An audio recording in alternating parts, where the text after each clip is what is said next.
It's Daybreak with Brian Noonan and Jamie Martinson. Here are your hosts, Brian and Jamie.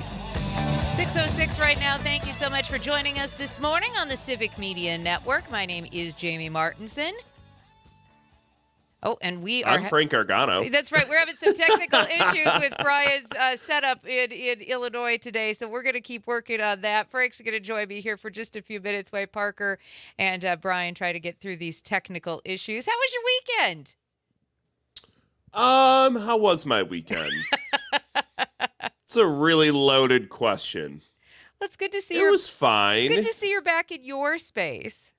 It feels so incredibly good to be back in my space, which is weird to say because where I was last week was the home I grew up in. Sure. That makes sense. But I've gotten to the point in adulthood where that doesn't feel like my space anymore. No, isn't that weird? Like when I go back to my mom's house, I'll say to her, "Can I use a cup?"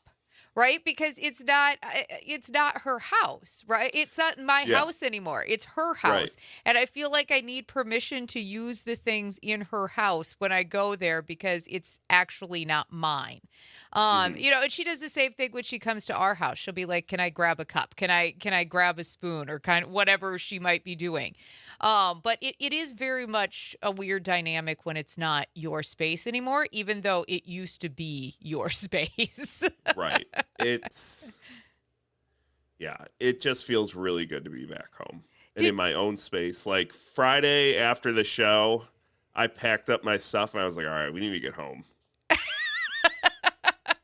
Can't do this anymore. I'm out. I don't want any part of this anymore. I'm completely out. I got to go back. Did you ever get any pool time? I have to ask that question. I got one day. Oh, and one it was day of pool. Freezing. Oh, that's not fun. That's not fun at all. I got some sun. It was fine. But the funny thing is, my parents got home, and I was like, hey, guys, welcome back. I don't know if you've seen the forecast now, but enjoy. Now it's going to be like 95 and lots of sunshine, humidity, perfect cool weather. I don't know. I see thunderstorms every day. It's supposed to get a little dicey over the next few days, especially here in Wisconsin. We're actually going to talk about that with Mace Michael, Severe Studios meteorologist, later on this morning. He's going to give us kind of a rundown of what we can expect over the next few days. We're talking really warm temperatures. We're talking chances of isolated storms, potentially even tornadoes mixed in there, maybe even a little bit more flooding. So we're going to get the lowdown on exactly what we can expect across the state. So it looks like maybe sounds like you're in the same boat as us here in Wisconsin. Yeah, I mean, my parents live closer to the border, so it kind of makes sense how they're looking. Sure. Here, it's weird because every day it says storms, but if you actually look into the day, it's like it's not. There's some rain at 2 a.m, right? And then it's sunny all day. So right. Do we have Brian? Brian, can you hear us now? I don't know. Do you have me? Yeah. Yay, you're back. Yay. No, but I can't. It's something's going on. I need an audio guy. All I'm getting is static through the headphones, so I can, I can't hear myself, and I can barely hear you guys. Oh, that's a bummer. All right. Well, we can. And as you can tell, the camera, my usual camera, isn't working. Nothing is. I think I might just go back to bed. Today's not a day for me. It's like the curse of Monday mornings. You want to keep working on that, and we can handle the conversation, or you want to? No, all right. Let's see if we can muddle through. I don't know. Right. I have been working on this for the last half hour, and I don't know what's going on. Well, you still look good this morning, so that's the important part on a Monday. Oh yeah, I'm a ray of sunshine. That's. Okay, we got to talk about the big Chicago bear in the room this morning, because we got to know the Illinoisan. What are you guys in Illinois? The Illinoisans? How do I say that? Like, we're the Wisconsinites. What are you guys in Illinois? We're Illinois. Chicagoans. Chicagoans. Okay. Illinois basically is a whole different state as far as this is true. Really, if you look at it. So we have to know what your take is. It was announced on Friday, and we had this conversation on Friday. If you joined us, we had talked about the Chicago Bears hopefully doing the right thing, the city, the state, the McCaskey family coming together to keep the Bears in Chicago. Doesn't sound like that's going to happen. Sounds like their new home is Hammond, Indiana. How are you feeling about that, Bears fans? I have cooled off since Friday. Okay. I still stand by how I feel about it. And I'm going to focus on the thing that pissed me off the most. Let me read directly from the statement. Okay. Oh, please. At the very end, the last line, it will bring Chicagoland together and deliver new opportunities to its residents and businesses. But it's going to be in Hammond, Indiana. But it's going to be in Hammond, Indiana. Frank, Good just job, ask the partner. Giants Thank and you. the Jets. That works out for them. They're the New York Giants and the New York It's Jets. such a different situation, though. I know. I know how I love how everybody's trying to spin it too to go, well, listen, everybody's still going to stay in Chicago. They're still going to get all the businesses at the restaurants and the hotels and blah, blah, blah. Well, there is really nowhere to stay in Hammond, Frank. I don't know if you've been down that way in a while. Not a lot of I think there's an Econo Lodge and there might be a couple hot sheet hotels in that area.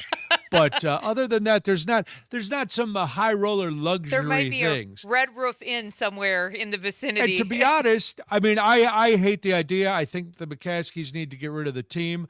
I also am not a fan of taxpayers having to pay for billionaires' stadiums.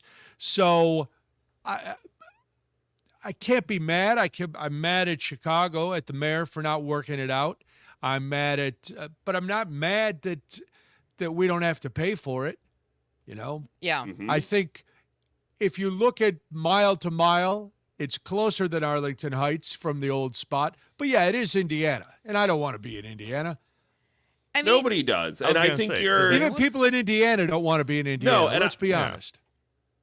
Go ahead, That's Jamie. why the Jackson 5 left. This way, this is That's true. why. This would essentially be like if the Green Bay Packers couldn't come to a deal with Green Bay and they moved them across the border to Menominee, Michigan.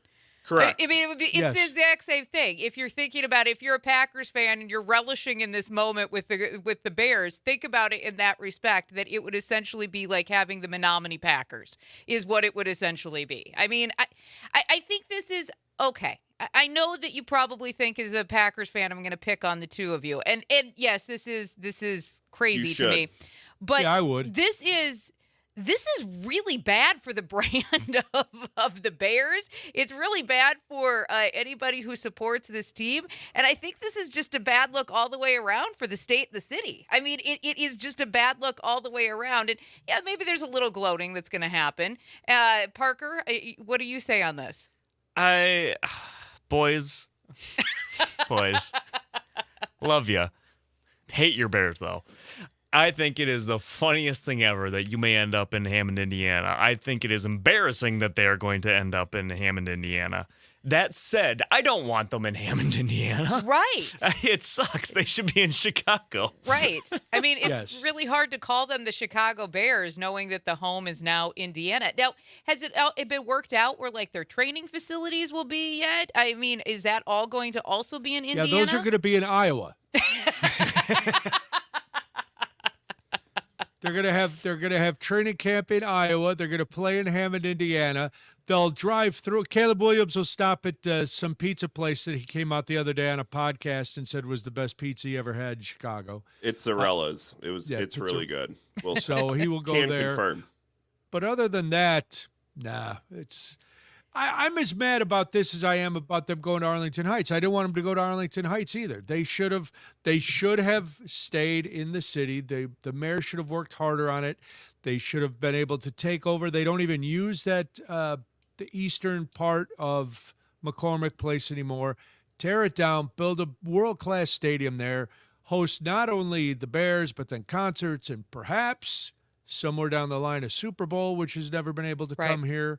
It's there.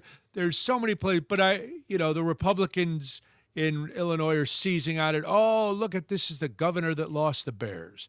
He didn't lose the Bears. The Bears wanted to go. They've been trying to figure it out. Right. And the Bears were trying to get something for nothing. They wanted a stadium that was paid for by the people. And listen, people are already paying a ton to go to the games. They're paying a ton for all the merch. They're supporting the team nonstop. We're as still you should. paying for the renovation of Soldier Field. Yes, Yeah. they still That was owe, all taxpayer funded. right. And the Bears still owe so much money on the lease. Perhaps they didn't want the same situation that played out in the Twin Cities, because when they built the new stadium for the Vikings, we were living there at the time. Everybody was told that it was going to be completely self-funded. Your taxpayers weren't going to go, tax money wasn't going to go into it. Guess what happened at the end?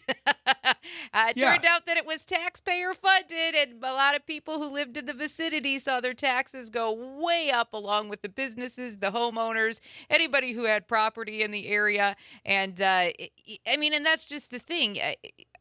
It's weird to me that nobody could come to a table and actually negotiate this out. I mean, for the amount of money. Okay, and here's the other thing, too. The Bears are a much better team than they were even 2 years ago. There is hype behind them, and more people actually want to come in and watch them, right? I remember a few years ago, sometimes the stands were almost empty because the Bears were not that good. That is not the case anymore.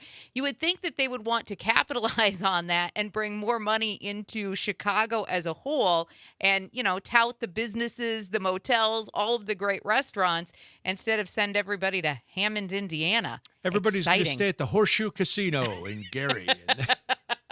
Basically. That's going to be the thing. I mean, Let me read something. yeah, please. I got a text from somebody who works in media in the state of Indiana. I'm just so baffled by this whole situation. I've been to Hammond, Indiana 3 times since December, and I can genuinely say with no exaggeration that place smells like if someone farted in a microwave.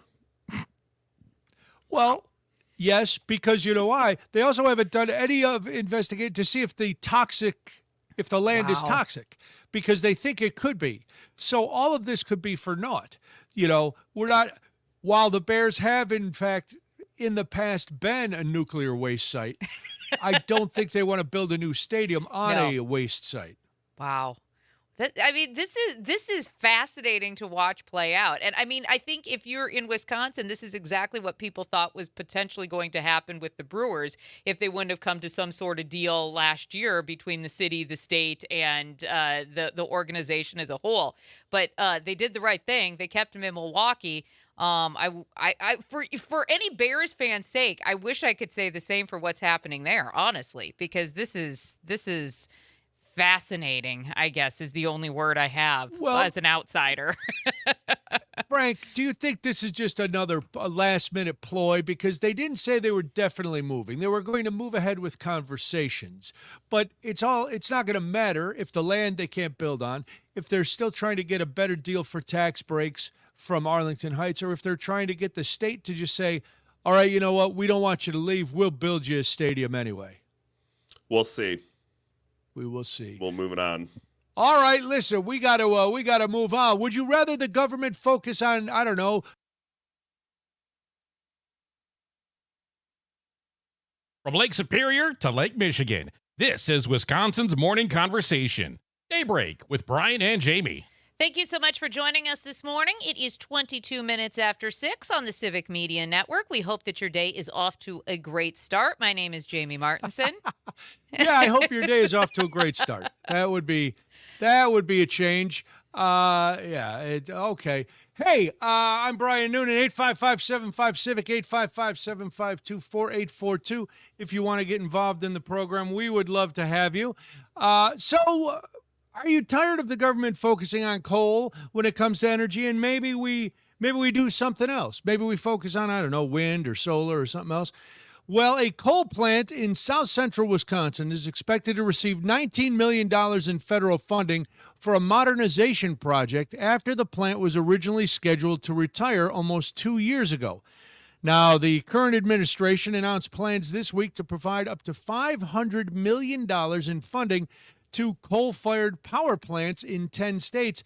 That, along with an export terminal in California. The funding will come from a Defense Production Act, a Cold War-era law that gives the president power over national security-related industries. He has been fixated on coal since day one. Yes. I don't think he's ever worked in a coal mine. I doubt he's ever gotten his hands dirty at all. But, man, he loves coal. So Columbia Energy Center is a coal-fired plant co-owned by Alliant Energy, Madison Gas and Electric, and Wisconsin Public Service. It's one of the plants expected to receive the funding. The groups have environmental groups criticize this move, saying coal is the most expensive source of energy and contributes to climate change and toxic air pollution, which we all know. I thought coal was gone. Yeah. Not gone, but reduced. Yeah, and interestingly enough, when I was doing a little research into this story, I did not realize that in Wisconsin, coal still generates about 35% of the state's electricity. I guess essentially it is in some parts of the states kind of like keeping the lights on, maintaining the reliability. But obviously, there is the environmental concern. We understand that it is expensive to use coal, which is why so many of these companies have started moving away from coal. And then, as you rightly pointed out, Brian, let's not even go into the environmental impacts that coal has. But it is fascinating that we are 35% reliant on coal in Wisconsin. I didn't actually think that was still a thing. That was surprising. Yeah. Absolutely. And obviously, coal's role in Wisconsin has been shrinking over the past couple of decades. It's been cut roughly in half over the past 20 years because obviously our utilities in this state are turning to more natural gas, solar, wind, and nuclear power. But many of those coal plants were already scheduled to retire because they were aging and they're often more expensive to operate. So, I don't understand the fascination with coal because the president also said in the Oval Office last week that as part of this Defense Production Act, it would be used to save coal plants not only in Wisconsin, but also in West Virginia, Kentucky, North Carolina, Indiana, Tennessee, Arizona. I didn't know they had coal plants even there. Yeah, I didn't think so either. Arkansas, Oklahoma, and North Dakota. So obviously this is an outreach kind of mission. If you notice, it's in a lot of the states where the president needs to continue his support and where he would probably like to bolster support, like the state of Wisconsin and Arizona, which happen to be swing states, if you're keeping tabs of how people vote across the country. So, yeah, it's again, I don't know what other than I can only assume there's a lot of money coming in from the coal industry to lobby him, but it's not only his fixation with coal, but his adamant denial of wind power and solar power and all of the other things that seem to be, well, one, we know they're cleaner. Right. Two, they seem to work. Right. But then we'd have to, we'd need money for infrastructure. We would need to make some changes that way. And he's never come out really, other than it's killing the birds. We know wind is killing the birds, Jamie. I see the wind blowing them into my house nonstop. That's right. So it happens. I know the wind is killing them. What's his end goal? I don't know. Is it to basically placate the donors who have made their millions in coal and still donate to not only this president but also the Republican Party? That's, I guess, always where my mind goes first and foremost. This isn't a small amount of money either that the government is giving out. They're going to spend roughly $700 million to bolster the coal industry, and that includes plans to support 42 coal mines and build 2 new coal plants. The federal dollars will be matched by $1.7 billion. Here it is in private investment. Now, the U.S., yes. See, this is where it starts this is where it goes back to placating just a little bit. The U.S. Department of Energy listed Columbia Energy Center in Columbia County as one of those beneficiaries. As you mentioned, it's expected to receive $19 million from the government to help fund $48.5 million in upgrades. See, this is where I start questioning, why aren't we then taking that money and putting it into more resources like the solar, like the wind, like the natural gases? If we're going to spend this type of money on coal, which we know has been dying for the last 20 years or so, why aren't we putting that into other resources? Is it the small amount of coal miner workers that that maybe trying to get to the heart of the working class? Trying to get to the people who have been left behind because the coal industry closed down. I mean, that seems like it's his dyed-in-the-wool supporters anyway. Right. So why then this? And it always will come back to the money. I think that's exactly what it is. I think it's going to come down to who is investing, who these private investors actually are, and who is willing to give the biggest sum of money, not only to the GOP, but perhaps to Donald Trump and his campaign in itself. Yeah. Oh, well, hey, guess what? When we come back, the cuts continue. The Forestry Department, how important is it to Wisconsin and the nation, and why should we keep researching? I don't know. I'm Brian Noonan. This is Daybreak. I'm Jamie Martinson. It is 6:29 right now, and you are listening to the Civic Media Network.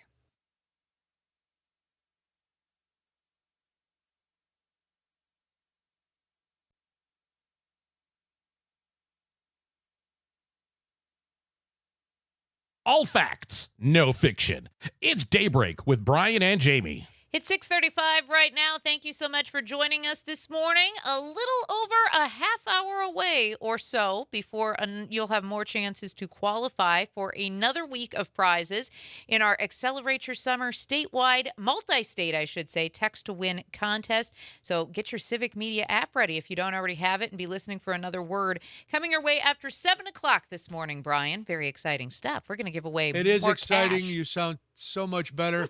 855-75-CIVIC, 855-752-4842 is how you get involved in the program. Do you think that research for the Forestry Department is important? And if you don't, why not? Well, the reason we are bringing this up is because we talked about, the president wanting coal. Well, the president also wants to cut down the funding for the U.S. Forest Service. It's considering the service closing more than 100 research facilities nationwide as part of a major reorganization and proposed budget cuts. The 2027 budget proposal from the administration would eliminate Forest Service research funding entirely, reducing it from about $309 million this year to zero. So not even reducing it, just cutting it completely.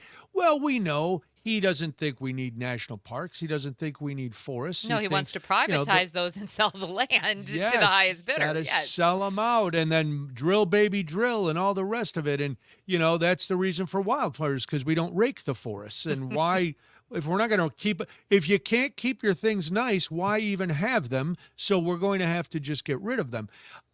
It's ridiculous. The research centers, if you don't know, they study wildfire prevention, forest health, invasive species, urban forestry, long-term environmental changes, which he discounts, that help guide management of nearly 200 million acres of national forests and grasslands, which in Wisconsin, is the backbone of the state. Mm-hmm. If you go anywhere, you love to see if you've been to national parks, if you've driven around this country, you know how important that is.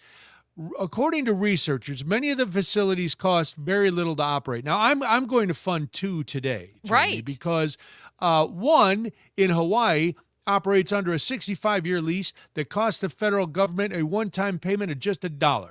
Wow, that's right, $1. So put me down. I got that one covered. Michigan facility also operates under a long-term lease that required only a one-time $1 payment. Another Michigan office rents for about $600 a month, which is less than any apartment you can find in Madison, unless you're living with 8 other people.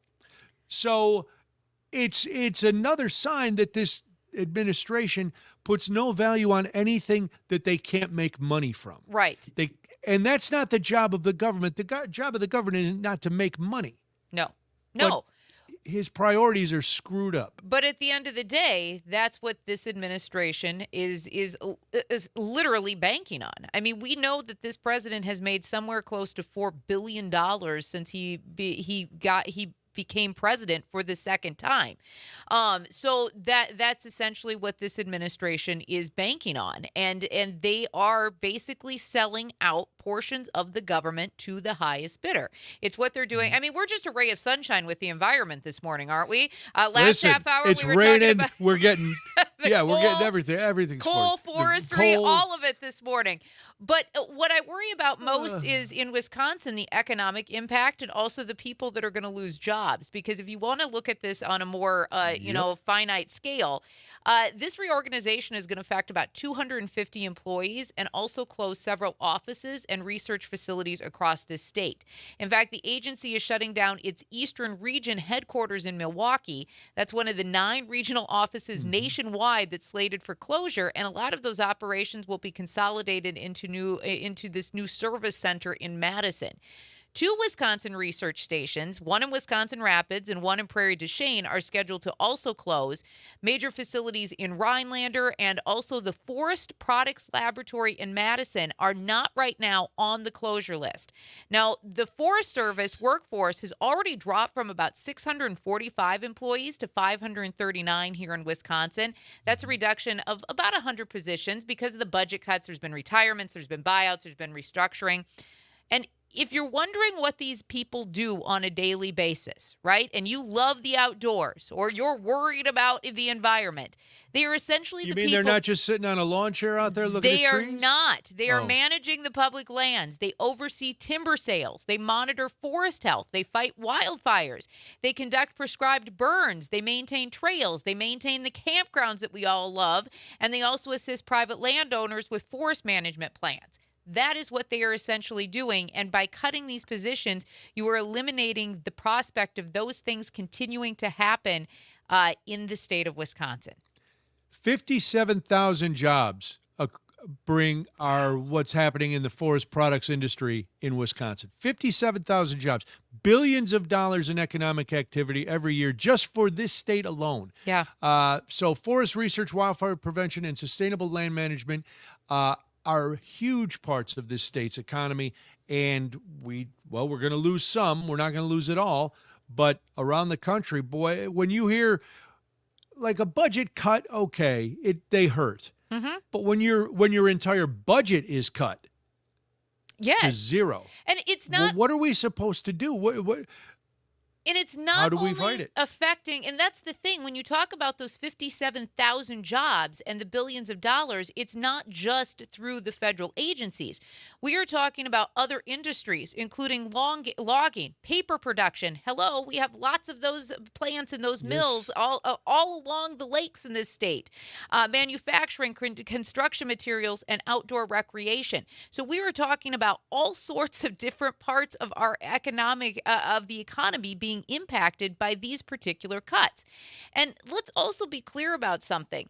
The Forest Service helps businesses make informed decisions, right? If you're worried about the environment, if you're worried about what's going to happen, we talk a lot about PFAS in this state. We talk about runoff, and we talk about agriculture, and we talk about manufacturing. Scientists actually study the forest health. They study the invasive species. They study the timber growth, the wildlife habitat, the wildfire prevention. And they also study how forests are adapting to changing environmental conditions. So they essentially can help develop new wood products and technologies that in turn then support Wisconsin manufacturers and mills. So you are talking about not only just shutting down research and shutting down federal jobs, you are essentially affecting many, many industries and thousands of people who make their living using the natural resources. But we have seen, first, his distaste for science is well known. He doesn't believe in science. He all the time talks about how global warming and climate change is not real. He has no respect for anything, like I said earlier, that doesn't make him money. And so, yes, all those points you made are very good. They're perfect points. But he doesn't care about that. He doesn't care about emerging technology. He wants to make money off the technology that's already there. The old school people who are giving him money right now are the ones he's paying attention to. And he has shown, even even on such a small level as the Rose Garden or the front lawn of the White House. He does not care about preserving anything with natural beauty. It's, I'm going to slap concrete over it, I'm going to put gold leaf on it, and I'm going to make it just gorgeous. And all that, look at all that wasted land where we could be building developments instead of, why do we need Yosemite? We don't need that. What do you need the Smoky Mountains for? We could get in there and think of the resorts we could build, Jamie. We don't need any of those things. Well, so it's one more step. That's essentially what they want to do with the national land. I mean, Yeah. how many times have the Republicans tried to basically privatize our national parks and sell it off to the highest bidder? Where to the point they've even made hunting species of animals that are basically extinct something that you can buy a license now and do because it benefits the people with the biggest pocketbooks, right? Because those people then can say that they were able to do this, and that's what it all comes down to at the end of the day. We are arguing about facilities that literally have been operating for decades that the federal government paid $1 for. Yeah. $1. Yeah, I don't even need to send my dollar. That dollar is already that dollar was paid a long time ago. Right. And 600 I know when I say this, some people get upset about, why doesn't he want the military? Of course I want the military. Yes. But I'm saying, look at what we spend on the military. Look at what we spend on other things. And you're going to tell me that protecting the natural lands in this country, which is what makes one of the things that makes this country great. How many of us, if you travel and you're in other cities, and they may be beautiful, but you always look for that green space. Yes. Whether you're always looking for the big park or something that that has natural beauty. You can admire the architecture and the hustle and bustle of a city, but you always want that land. And this country is built on that wilderness mentality, and it's preserving that. And you go, you thank Teddy Roosevelt, because if it were up today, we wouldn't have any national parks under this group. Right. We'd have nothing. And if you want to chime into the conversation this morning because you want to tell us why or why not you think the research done at forestry departments is important, please do so. 1-855-752-4842, 1-855-75-CIVIC. The other thing about this is the federal government isn't even taking into consideration the people that still work there, right? I mean, because they're saying that this is intended to improve efficiency, reduce costs, move employees closer to the lands that they manage. So it would essentially relocate some of these researchers to Colorado and then move the agency headquarters to Utah. A lot of researchers are saying they would rather leave the agency than relocate. Yeah. And basically, you're going to lose that knowledge then if they choose not to move with where the headquarters is going to be.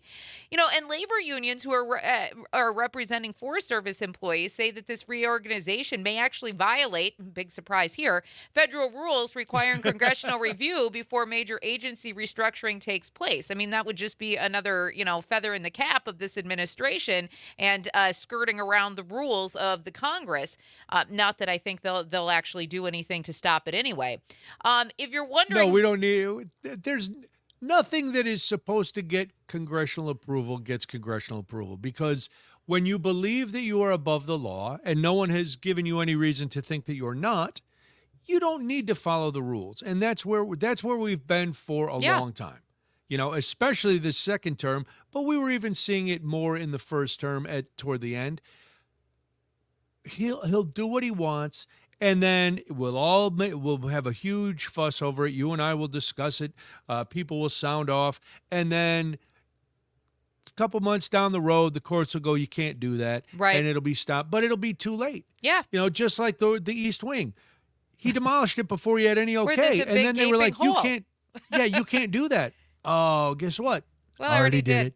Already did it. Big hole, big ballroom, best hole. And did you see the reflecting pool, by the way? Looks fantastic. Doesn't reflect anymore, but it looks great. Have you ever been to a Motel 6, that color pool? That's what we got. Oh, it's fantastic. I mean, it is sad when we live in a world where Congress is essentially obsolete and we have no value in the resources that we have and no no want in keeping them or making sure that we are doing something else to make sure that we have those resources for a very long time. And I think that is what is so troubling about all of this, because at the end of the day, it comes down to the highest bidder with this administration every single time. You got to pay to play. That's how it goes. And trees don't have any money. When we come back, hey, this is a little bit of good news close to home. We will get to that and so much more. I'm Brian Noonan. This is Daybreak. I'm Jamie Martinson. 6:48 right now. Thank you for joining us today. This is the Civic Media Network.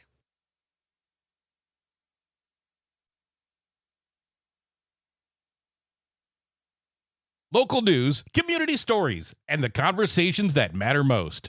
Now, more Daybreak with Brian and Jamie. 6:52 right now. Thank you for joining us this morning. If you're listening in Madison on WMDX or in Wausau on WXCO or in La Crosse on WLCX, we are glad that you decided to join us this morning. I am Jamie Martinson. And good morning, I'm Brian Noonan. If you want to get involved in the program, 855-75-CIVIC, 855-752-4842.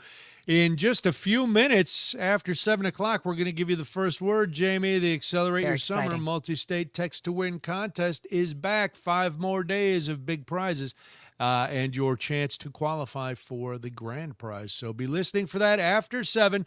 I have to confess that in all my years in Milwaukee, I never went to the domes. I drove past the domes. I saw the domes many times. I heard debate about the domes. What do we do with the domes? Do we get rid of the domes? Do we fix the domes? Well, guess what? The domes made news over the weekend. They're now listed on Wisconsin's State Historic Register. The iconic Mitchell Park domes have officially been added to the State Register of Historic Places, recognizing their architectural and historical significance. The domes were designed by architect Donald Grabe and considered a notable example of mid-century modern design, featuring innovative use of concrete, aluminum, and glass. Oh, the president was ahead of his time. Yes. Oh, yeah, all the things. There's nothing real in there. They're just glass and concrete and gold paint. The designation comes after years of uncertainty about the future. Yes. Oh my goodness. We've been debating demolishing the domes for years and years. I'm hoping you can tell me you've been to the domes, Jamie, so you can explain. You know what? I have not been to the domes. My kid has been to the Parker domes. Hasn't. My kid has been to the domes. I haven't even heard of the You've domes. never heard of the domes? You've never heard of the? Are you even from Wisconsin? Tell the truth. It's okay. I don't know if you had to be from Wisconsin to get the job. Obviously not. No. In some instances, but you don't seem to have seen anything outside of the Madison area. Well, except I mean, Whitewater. There's a lot to do here. That tracks. There's a lot to do. Well, Jamie, that is no shade on Madison. There is a lot to sheltered do. man, Brian. But it is a huge state with lots of other things to do. We're going to get you out. And We're it's going to not get you like exploring, Parker. Okay. I'm not asking him to go, across the country. I'm asking him to go to Milwaukee. It's a, you were just there for a baseball game yesterday. Yeah. Maybe I've seen them and I didn't know it. I don't know. Well, if you went to Ampham, you had to see them. Oh, okay. They're then not I've far. seen it. Okay, I've seen it then. But and I just here's don't. the What do they thing. look like then? Domes. But that's the thing. That's the other thing too. If you don't actually know what you're looking for, you don't know what they actually are, because they are just basically, if you're looking on the horizon, just 3 bumps on the horizon, essentially what they are. But they're part of the conservatory there. And it actually has, they're 3 unique domes. One is a tropical dome, another is the forest dome, and another is a show dome that basically has rotating exhibits and seasonal displays. Now, my kid has been over there when he was going to Milwaukee Area Technical College. He actually did a full piece on the domes and was inside of them because there was a special show going on, and then was in the other 3. He says they're very cool. Now, I don't tend to go to anything that's a conservatory just because I have allergies. Then you put me in an enclosed place with flowers and plants, and you might as well put me in, just give me some sort of allergy medicine drip, because I'm essentially just not in a good spot after that. Now, I love them. I think they're beautiful. I just have to be very selective. So I have not been to these particular domes. But, the fact that we're going to preserve these after years of discussion, because Parker, even I know the years of discussion, and I've only been here for 9 years now. The fact that we are preserving these is kind of cool, right? It's kind of cool that they're going to preserve them as a historical landmark. And That's the greatest thing about these historical landmarks. I don't like them. I like to destroy and rebuild.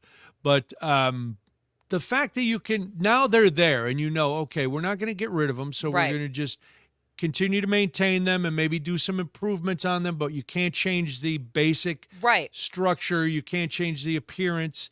I think it's one of those things that there's been a lot of discussion, like we said, but it makes Milwaukee unique. It's one of Yes. those things that you don't want to lose in your town. Yes. If you have it, you want to keep it, you want it to thrive, and maybe putting it on the National Historic list of historic Yeah. places in Wisconsin is going to draw some more people. So the revenue is going to go up to help with the upkeep and all of that. I mean, yeah, these essentially support tourism. They provide educational opportunities for students and families, all contributing to the economy. And there are planned upgrades. They want to put some sort of cafe now that the domes are on the historical landmark. They want to have some sort of cafe, maybe even a children's garden, which could actually bring in more people and even more appeal year round. So I'm always for when we can take something that is old, that is serving its purpose, but maybe needs a little bit more work, and we can preserve that in some way, because obviously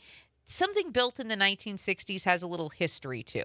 And I feel like we try to get rid of so much history all of the time. I love when we can preserve it in places like the Mitchell Park domes. Yeah, it's not going the way of old downtown Milwaukee. What did they call that? That exhibit that they tore out Yeah, just last week. Yeah, I don't remember. I know what you're talking about. I don't remember the name of it. Yeah, I but don't remember the exact name either. But now, if you want to go to the Show Dome between now and September 7th, Glass Under Glass features stained glass and hand-painted artwork. Ooh, so that might be fun. very nice. Very we're nice. big fans of stained glass here. I do love unique artwork. So I'm always about seeing unique artwork. And apparently, I've got to get to Milwaukee. The kid called me this weekend. He's like, "Are you ever going to come visit me in Milwaukee again?" It's far away. Ask Parker. It's far. You don't want to go. It's very far. Milwaukee. It's a very long walk, Jamie. What do you got to get a quarter of a tank of I gas? do. That's crazy. No, you can't go. Gas down Milwaukee's to- the other side of the earth. Gas down to $3.89 in saw places that. in Madison right now. Ooh, we could really do Oh, some my traveling goodness. now. Yeah, that's it, Parker. Maybe you get all the way out to De Pere, Parker. That'd be great. Oh, It's real I good, know. Brian. I don't know about that. We're getting I crazy know. now. Rein it in. It's getting crazy. Go to New Glarus. All right, when we come back, it's your first word of the Text to Yes. Win contest, so be ready. I'm Brian Noonan. This is Daybreak. I'm Jamie Martinson, 6:59 right now on the Civic Media Network.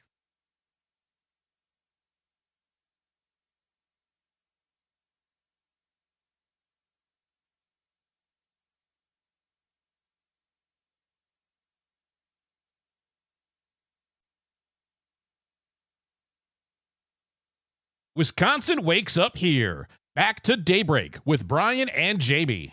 7:06 right now. Thank you so much for joining us this morning. We do appreciate it. We hope your Monday is off to a great start. My name is Jamie Martinson. And good morning, I'm Brian Noonan. It is time, not just for stuff you need to know, but it is time for the first word in our Accelerate Your Summer Text to Win multi-state contest. 5 more days, giving you a chance to win $100 in a Wisconsin Dells prize pack multiple times a day. Plus, every time you enter, you are in the drawing for the grand prize of $250 in gas and $250 in groceries. Great prizes. You only have to do one thing, Jamie. Yes, it's super simple. All you have to do is text us using your Civic Media app. If you haven't already gotten that, please do so by going to your Google or your Apple store. Download it for free. You're going to have until 8 o'clock to get us this word, and then multiple chances throughout the day to also qualify for all of the prizes that Brian laid out there quite nicely. So without further ado, this hour's keyword is light. L-I-G-H-T. Light is the word that you need to text us right now before 8 o'clock using your Civic Media app so that you can qualify for cash and prizes. Light, L-I-G-H-T, is the word that we need before 8 o'clock this morning. So good luck to everybody. Yes, and we will repeat that throughout the hour, and there are more words throughout the day, so continue listening to Civic Media and your Civic Media app. All right, that's what you needed to know to get some prizes, but what else do you need to know? It's a wake-up call in more ways than one. Time for some you need to know. Yeah, that's true. Hey, here's something you need to know. La Crosse gets $2.4 million for affordable housing projects. La Crosse received that $2.4 million in state and federal funding to help build 2 affordable housing projects that will create nearly 100 new housing units. One project will transform the former Lincoln Middle School into the Heritage Lofts at Lincoln, creating 51 affordable apartments and community space after the school closed in 2023. The second project, 7th Street Residences, will add 45 affordable units near the Green Island Ice Arena and provide housing options for working families and residents with moderate incomes. City officials say the projects will help address La Crosse's growing housing shortage and support workforce housing needs as employees struggle to find enough affordable places for workers to live. A recent housing study found La Crosse County needs nearly 4,900 additional housing units, including more than 2,000 apartments affordable to lower-wage workers. Construction on the Lincoln School redevelopment is expected to begin in early 2027, with both projects scheduled to be completed in 2028. We're hearing more and more about these affordable housing developments, and that's great because just those numbers alone in La Crosse County are terrifying. And then you magnify that by the rest of the state not having affordable housing. And this is a problem that's not going away, but a little start. Yes. That's how you got to get the first steps in. So good for La Crosse. Absolutely. In other stuff you need to know this morning, President Trump abruptly ended a roughly 50-minute interview with NBC's Kristen Welker during his visit to Wisconsin, saying he had, quote, had enough and criticizing NBC as a one-sided, crooked network. The exchange became tense after Welker challenged Trump's claims about California primary elections, leading the president to remove his microphone and walk away from the interview. Now, this interview was conducted during rainy conditions in Chippewa Falls, with both Trump and Welker later acknowledging weather and audio issues complicated the conversation. Trump referenced the interview during his Wisconsin event, telling the crowd he, quote, got a little bit angry with NBC, but said they ultimately had a good time. Welker later said she and Trump spoke the following day and agreed to do another interview in the future. This interview covered a range of topics, including the economy, the Iran conflict, and federal spending, and NBC later published a fact check of several claims discussed during the conversation. There's been video of that circulated all over this weekend. It's been shown several times across many news agencies. If you weren't able to see the full thing, just go to your favorite news source. I'm going to be honest. I sat down with a cup of coffee, and at 9:30, the local news is over, and then Mass comes on. So I flipped over to Meet the Press, and I started to watch the interview, and I was like, I can't. It's too early on a Sunday. Yeah. I can't listen to this. I missed it. I had it on, and I missed it. I missed his petulant little outburst and come on.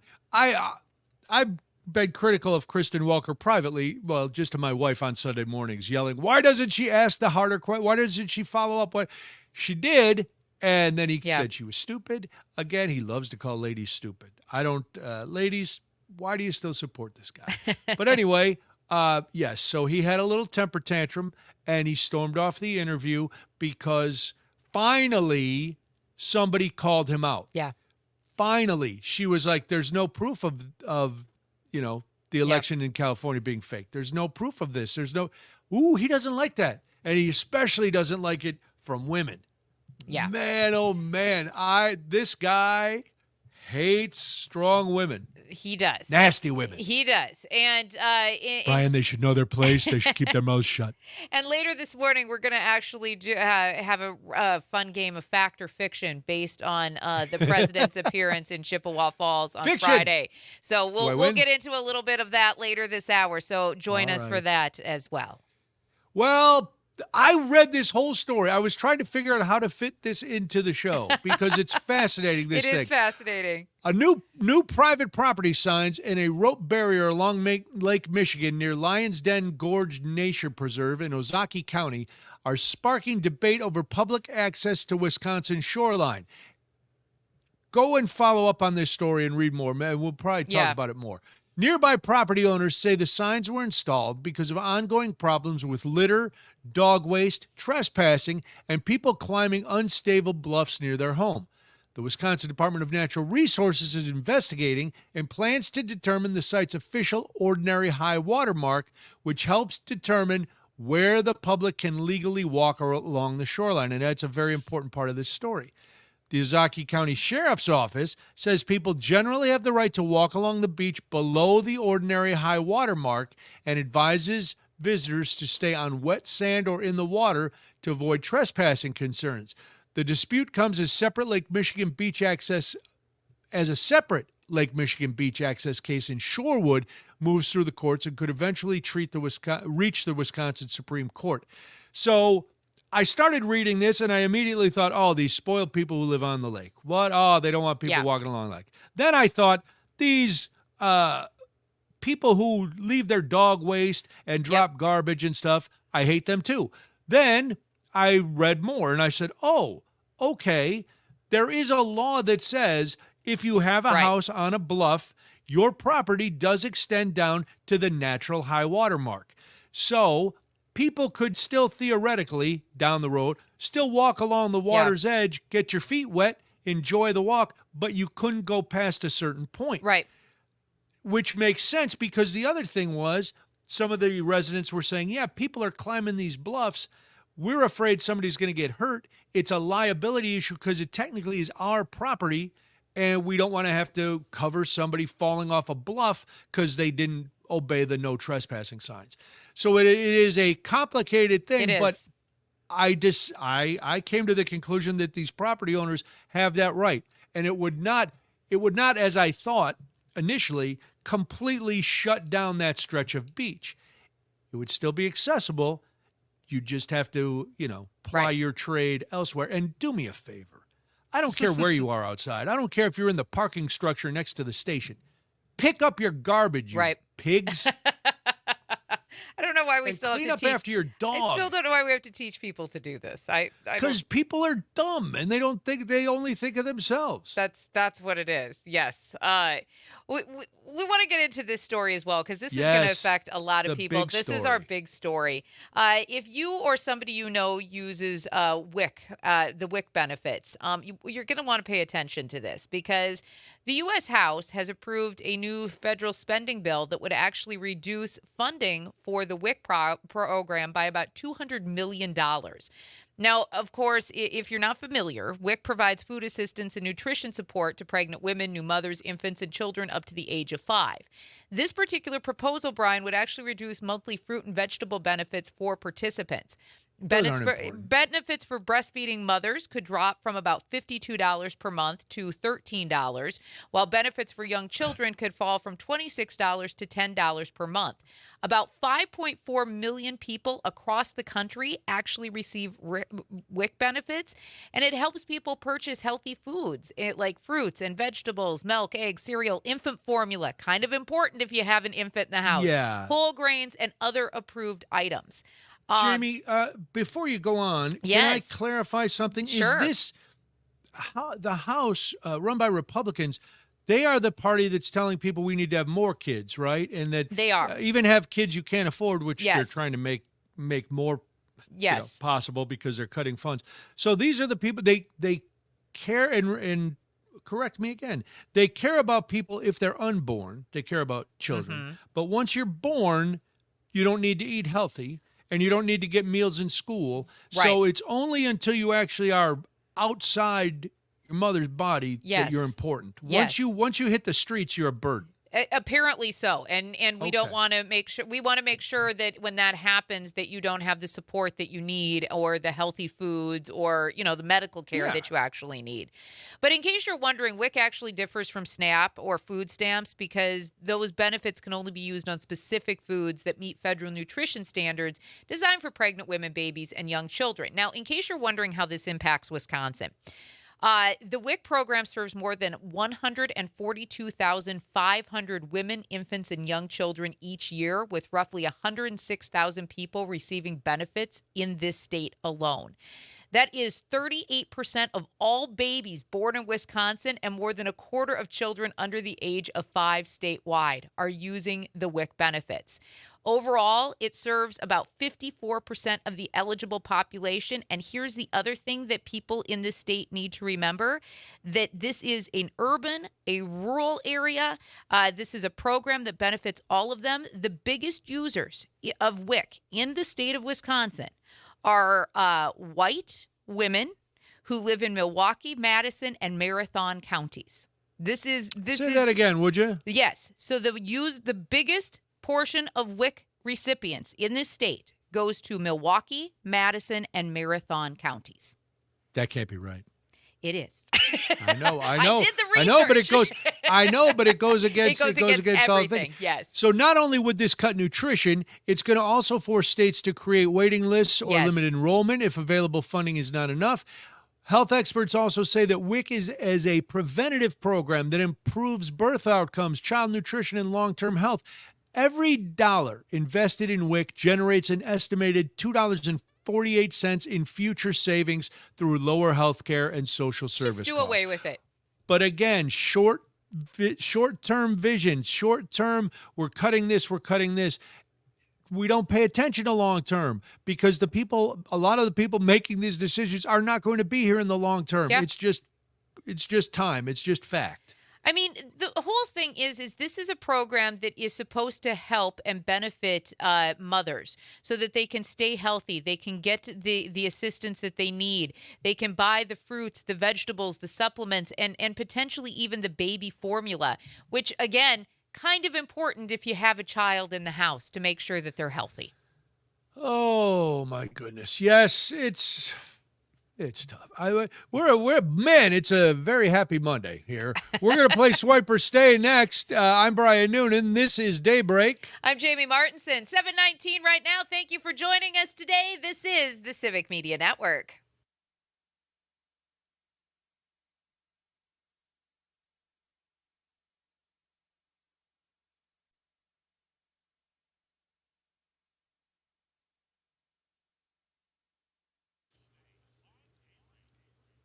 Thank you so much for joining us this morning, 7:22 right now. It is time for Swipe or Stay. This is where we put the politics aside for a few moments with our senior producer, Frank, and we get more into the pop culture.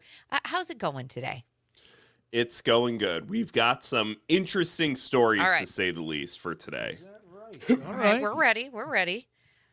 All right, here's how it's going to work. If you're new to Swipe or Stay, I'm going to read some pop culture headlines. Brian and Jamie are going to have to decide whether to stay and hear more or swipe on to the next one.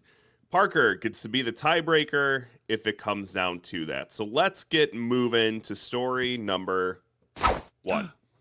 Country star has another on-stage outburst.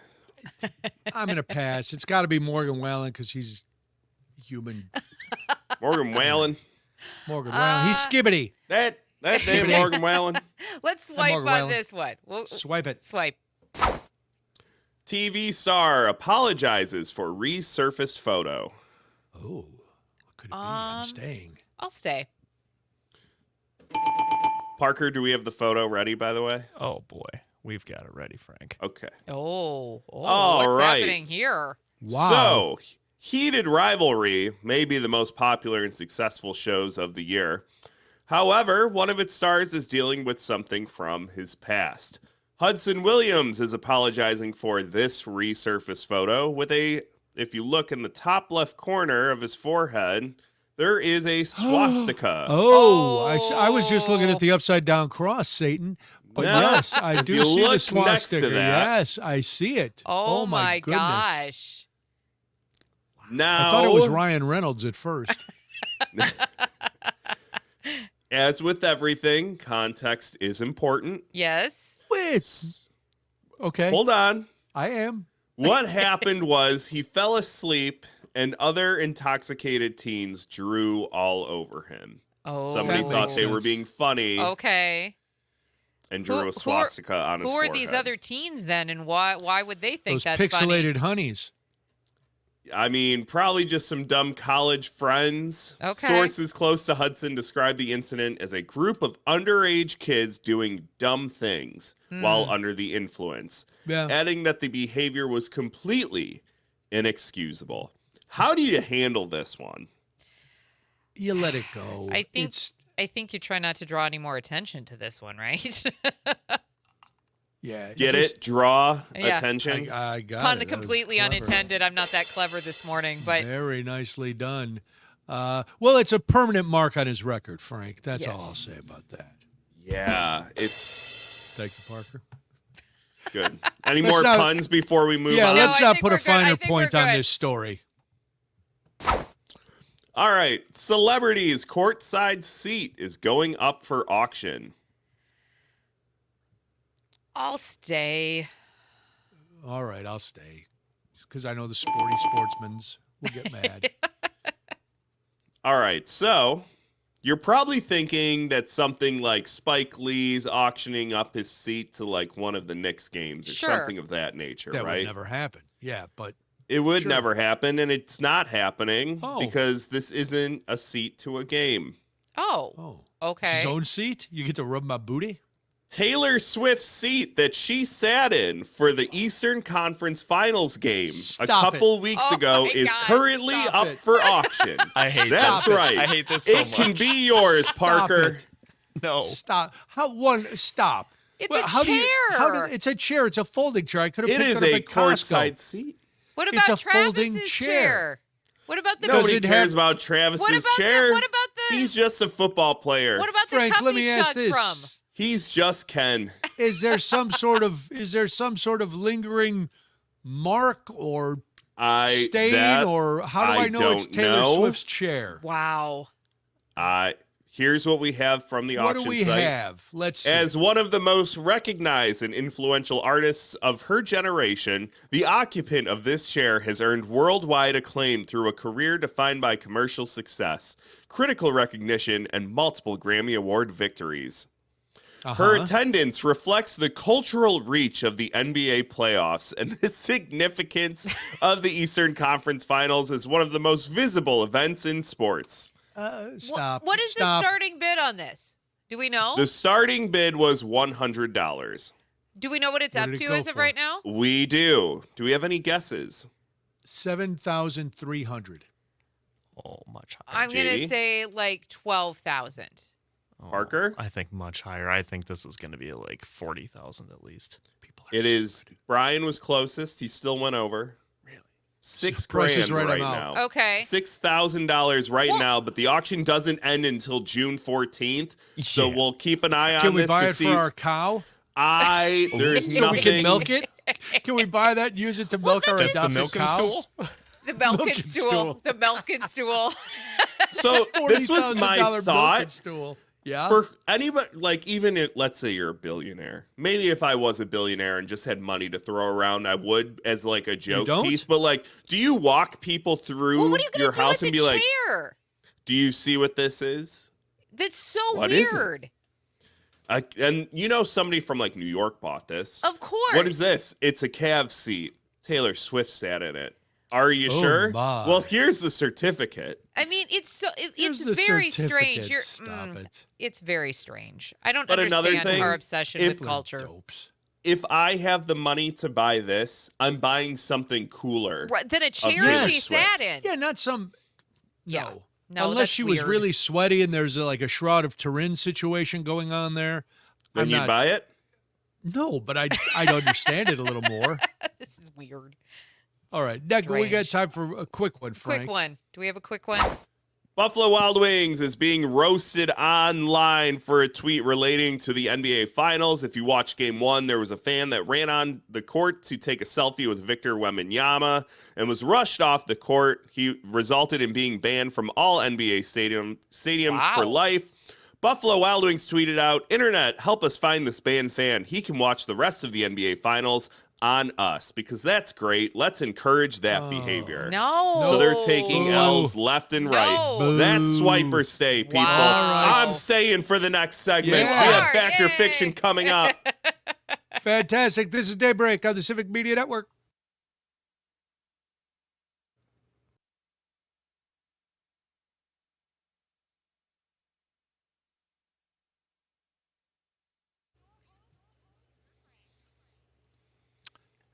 Yeah. I know. You guys get me for 2 whole segments Very in a row. exciting stuff. Crazy. Very Extremely exciting, so much so that I even trimmed up a little bit last night because I wow. noticed that from the last game we played, the lieutenant governor of the state shared one of our clips, and it happened to be my face talking on her Instagram story, and I looked like a homeless person. No offense to them.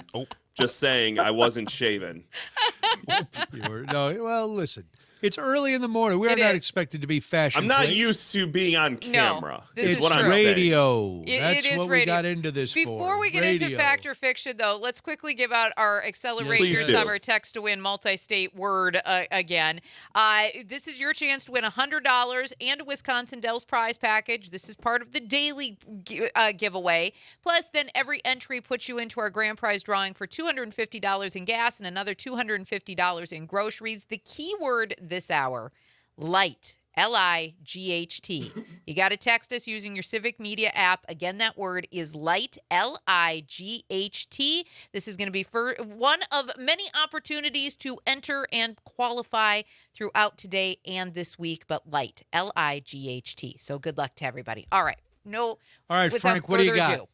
All right, so as you all know, President Trump was in Chippewa Falls this weekend Yes, he was.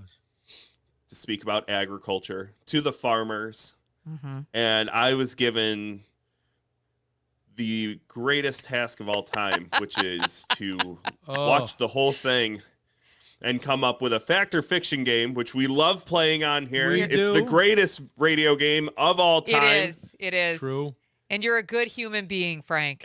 Taking one for the team. I really am. This is my burden to bear. So here's how it's going to work. I'm going to play some clips from President Trump's speech All right. in Wisconsin.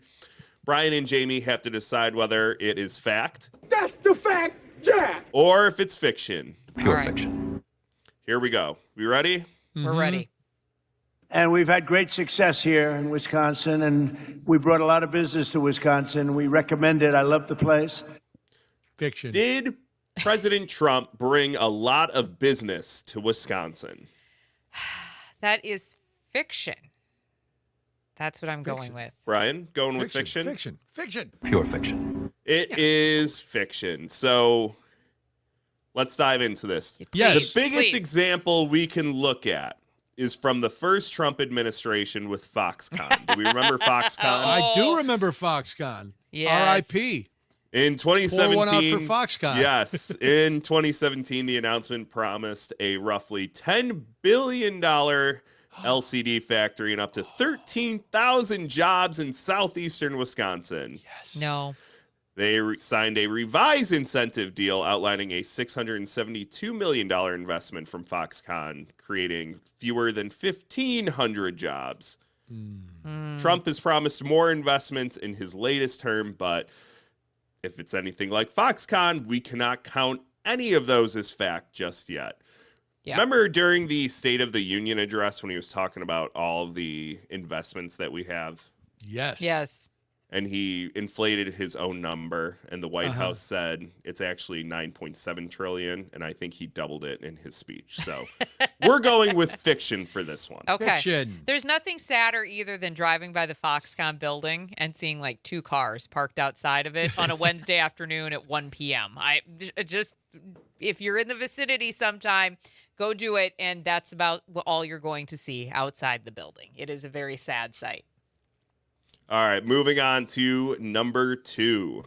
And we've had great success here in Wisconsin, and we brought a lot of business. Sorry, that's number 1. We're at a point we're going to come out of Iran very quickly, and it's going to be very strong, one way or the other, whether it's a piece of paper or the very tough way, okay? The very tough way is maybe the easier way, but we're going to come out, and your fertilizer prices are going to go way down, just like they were 4 months ago. Your fertilizer's down, your energy's down, your oil, your gas is all coming way down.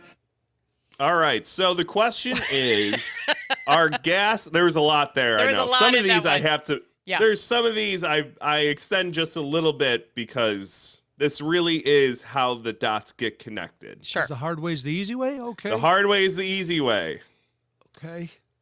Gas and fertilizer prices will come way back down as soon as the conflict with Iran ends. Fiction. Fact or fiction? Fiction. That's the fact, Jack. Oh, okay. All right. As soon hold as on. soon. Hold on. This one gets tricky. Okay.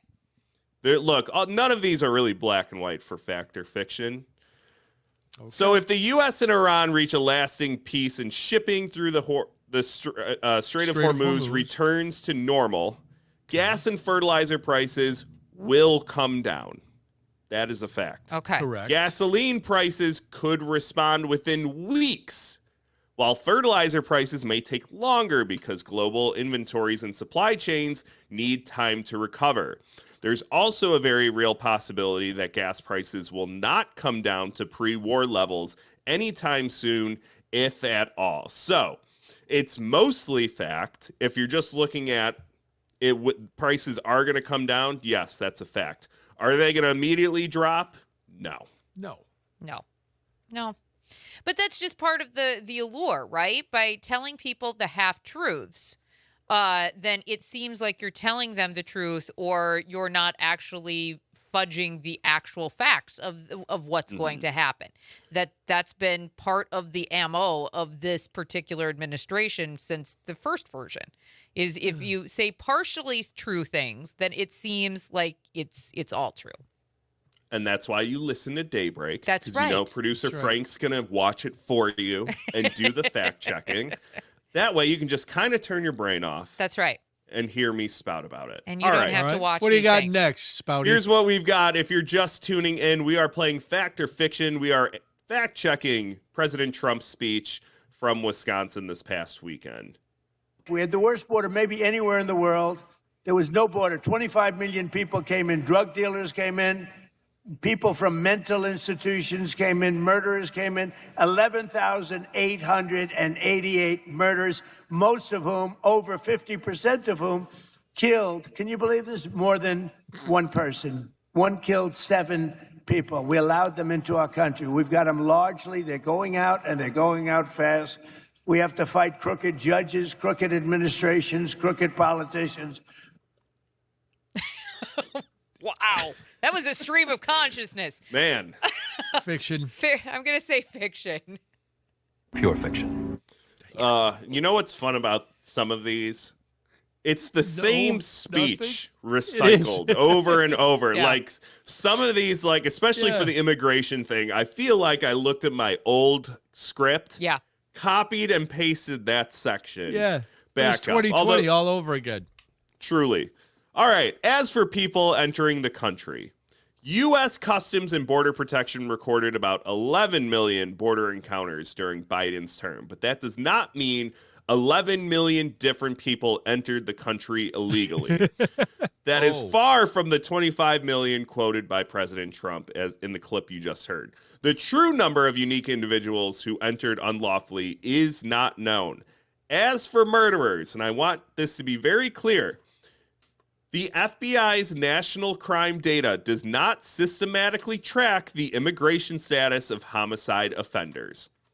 Does not track it. So there is no official federal count of murders committed by undocumented immigrants between January 2021 and January 2025. What about the mental patients? Do we track our mental patients coming in? Do you have that number? Because a lot of them, I hear, the mental institutions are just emptied out. That's what I hear. The nut huts in Mexico are empty. I am one not person seeing left. the data to support that. Okay. All right. Fiction. Fiction Next. it is. We are going with fiction. Let's see. What was that? Number 3? Mm-hmm. All right, moving on to number 4. I inherited all these high prices. They came in and they said, affordability. They made up the word because that's the only thing they're good at, although I'm good at making up words too. They go, affordability. I was there one day and I called this young lady right over here, Brooke Rollins, Secretary of Agriculture. I said, Brooke, get the egg prices down, please. And she got them down. And by the way, speaking of, Tom Tiffany is one of the best congressmen in our country. Yes, that is. I did not edit that portion. That is the train of thought that rolled on to the next one. Okay. Can I vote more than once on one thing? You know what? Sure. I'm going to allow it. Can I go fiction squared? You may go fiction I may squared. go fiction cubed on that one. I'm going to go cubed. All of it's if fiction. I might. Fiction. Pure fiction. It is Yes, fiction. All of right. it is pure fiction. Let's break this down. So about the egg prices. Do we remember when eggs were like I $11? Yeah, you know what I Yes. remember about that? I remember a huge problem with a chicken disease. It was going around and millions and millions of chickens had to be killed. Yes. Because they were spreading disease. Yes, and it was infecting chicken farms across the country. Yes. Yep. Wisconsin had millions. Not millions. Yes. Numbers of stories about millions of chickens. Yes. Yes. Okay, Yes. go ahead, Frank. I'm sorry. I'm just baffled. You did have an avian flu outbreak. I love watching Brian during the clips. Yes. I think that's more fun than the actual game. Here's an interesting note. Brooke Rollins increased the import of eggs to counteract the avian flu outbreak. However, one, it wasn't fixed overnight. Two, the avian flu was not fault of any president or any president's term. It just thanks, happened. Biden. Yeah. Okay. Thanks, Biden. So no, you don't really get points for that one. And you don't need me to rattle off facts to tell you that affordability isn't a made-up word or a hoax. It's affecting all of us at the grocery store, at the gas pump, and it affects some of us. Let's say if you were over the age of 30 and you've never owned a home before, and you're probably not going to anytime soon. Right. That's affordability. Affordability is a made-up word. Wow. When it comes to things like the tariff decisions and the invasion of Iran, those two things can be blamed for a lot of these costs. Not all of them, but most of them, especially when you're looking at the gas pump and you're going to the store to buy things. Yeah. Yeah. What about the Tom Tiffany part? See the best That's congressman? I guess that's a matter of opinion. That's a That's matter of opinion. That's right. I just kept it in there because I thought it was interesting that we went from eggs directly to Tom Tiffany right. just like that. Yeah. Because he's too chicken to vote against Trump. Anyway, that's me. I apologize. I'm out of line. All right. Do we have Moving time on, for I one think more? we got time at least for one more, right? Okay. At least. A little over a At minute. least. Okay. And your 401ks. Who has a 401k here? Let me just say. A lot. Your 401ks, as you know, just hit a record high. So that's everybody. The Dow's at 5,000. Fiction. That That one's hard because I'm the Dow gonna keeps going up say and that down. one's. I'm gonna say it's a fact because that's all he cares about and he's manipulated the market enough. I'm gonna say fact on that one. I'll say fiction just That's because the it. fact, Yeah. Jack. Yeah. It is a fact. I am insightful. Fidelity reported that the average 401k balance reached a record $146,400 at the end of 2025. That's up 11.2% from a year earlier. However, there was pullback in early 2026. And we'll leave it at that. Wow. That was Fact or Fiction, Frank, guys. Thank Stellar, you, Frank. stellar So job, much fun. Frank. Stellar. Thank you. We're going to talk to James Kelly. We talked to him the other day. He was in the Chippewa Valley for the president's visit. We'll get his thoughts on what was going on up there and some protests. I'm Brian Noonan. This is Daybreak. I'm Jamie Martinson. You're listening to the Civic Media Network.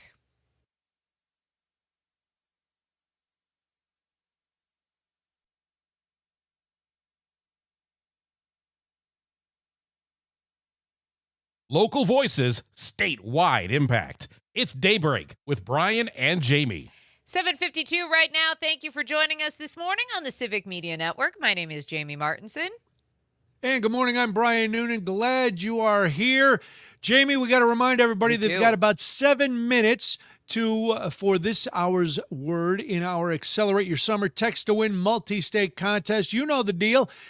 Every day we're giving away $100 in a Wisconsin Dells prize package. And anytime you enter, you are in the drawing for the grand prize, which is $250 in gas, another $250 in groceries.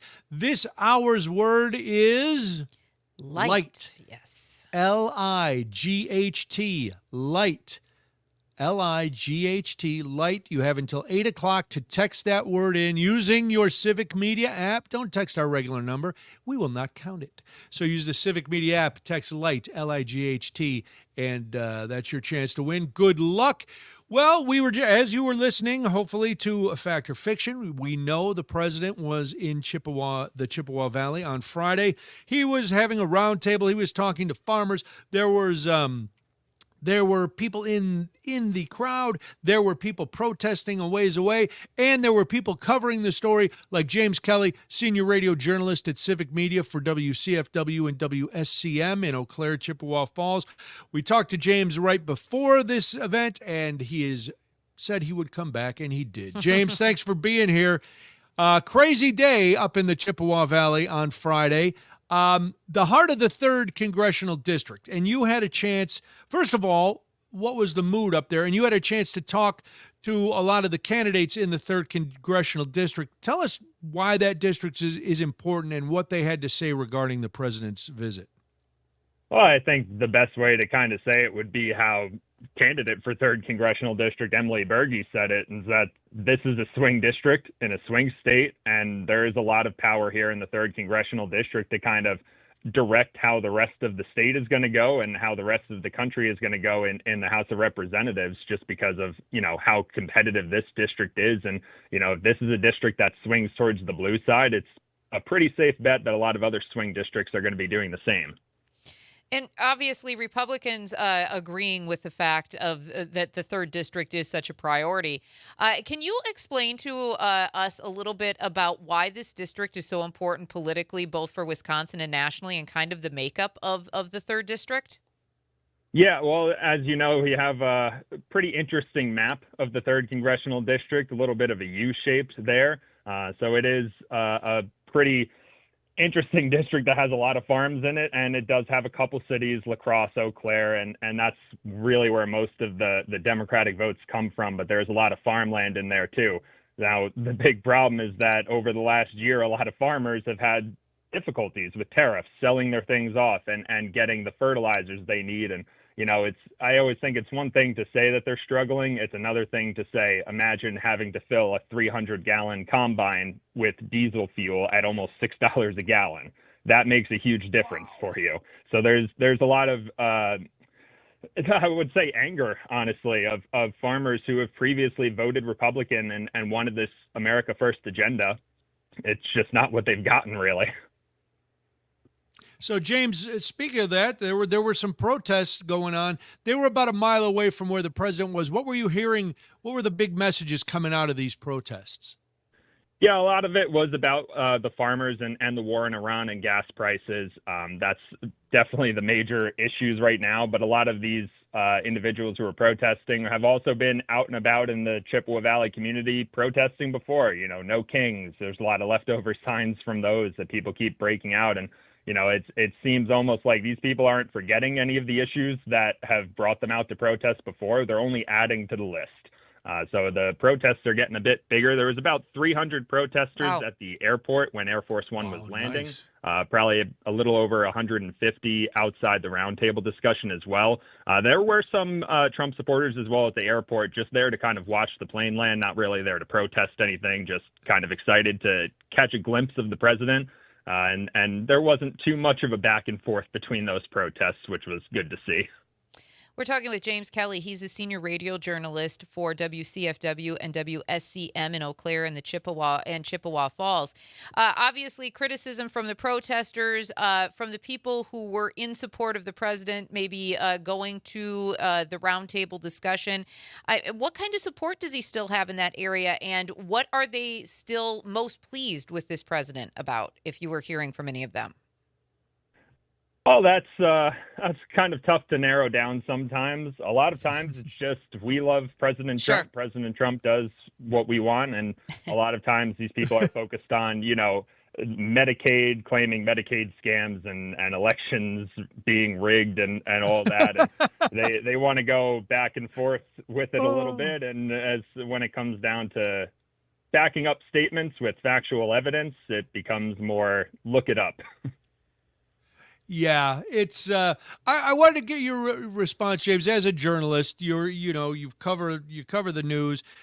If you happen to see Kristen Welker's interview yesterday, and a lot of people saying it's about time that a journalist spoke up to the president and called him out on this. Just on a personal level, what's your thoughts on that exchange? Yeah, I did see it. It was definitely an interesting exchange, and it was nice to see, somebody kind of demand that evidence, those facts.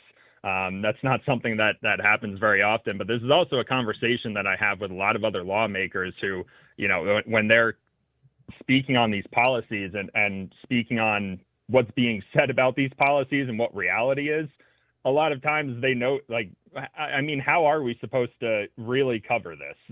Something new and interesting and important is happening pretty much every day, and it's impossible to kind of keep up that pace on everything every single day, and it just starts to become a little normalized. Is it going to be a quieter week for you in the Chippewa Falls area this week, James? Oh, I hope not. I like when things happen. Good. We like to There hear you go. that. Well, we're always happy to have you. James Kelly, senior radio journalist at Civic Media for WCFW and WSCM in the Eau Claire, Chippewa Falls area. James, thanks a lot. We appreciate it. Always look forward to talking to you. When we come back, there is so much more. This is Daybreak. I'm Brian Noonan. I'm Jamie Martinson. Thank you so much for joining us today. This is the Civic Media Network.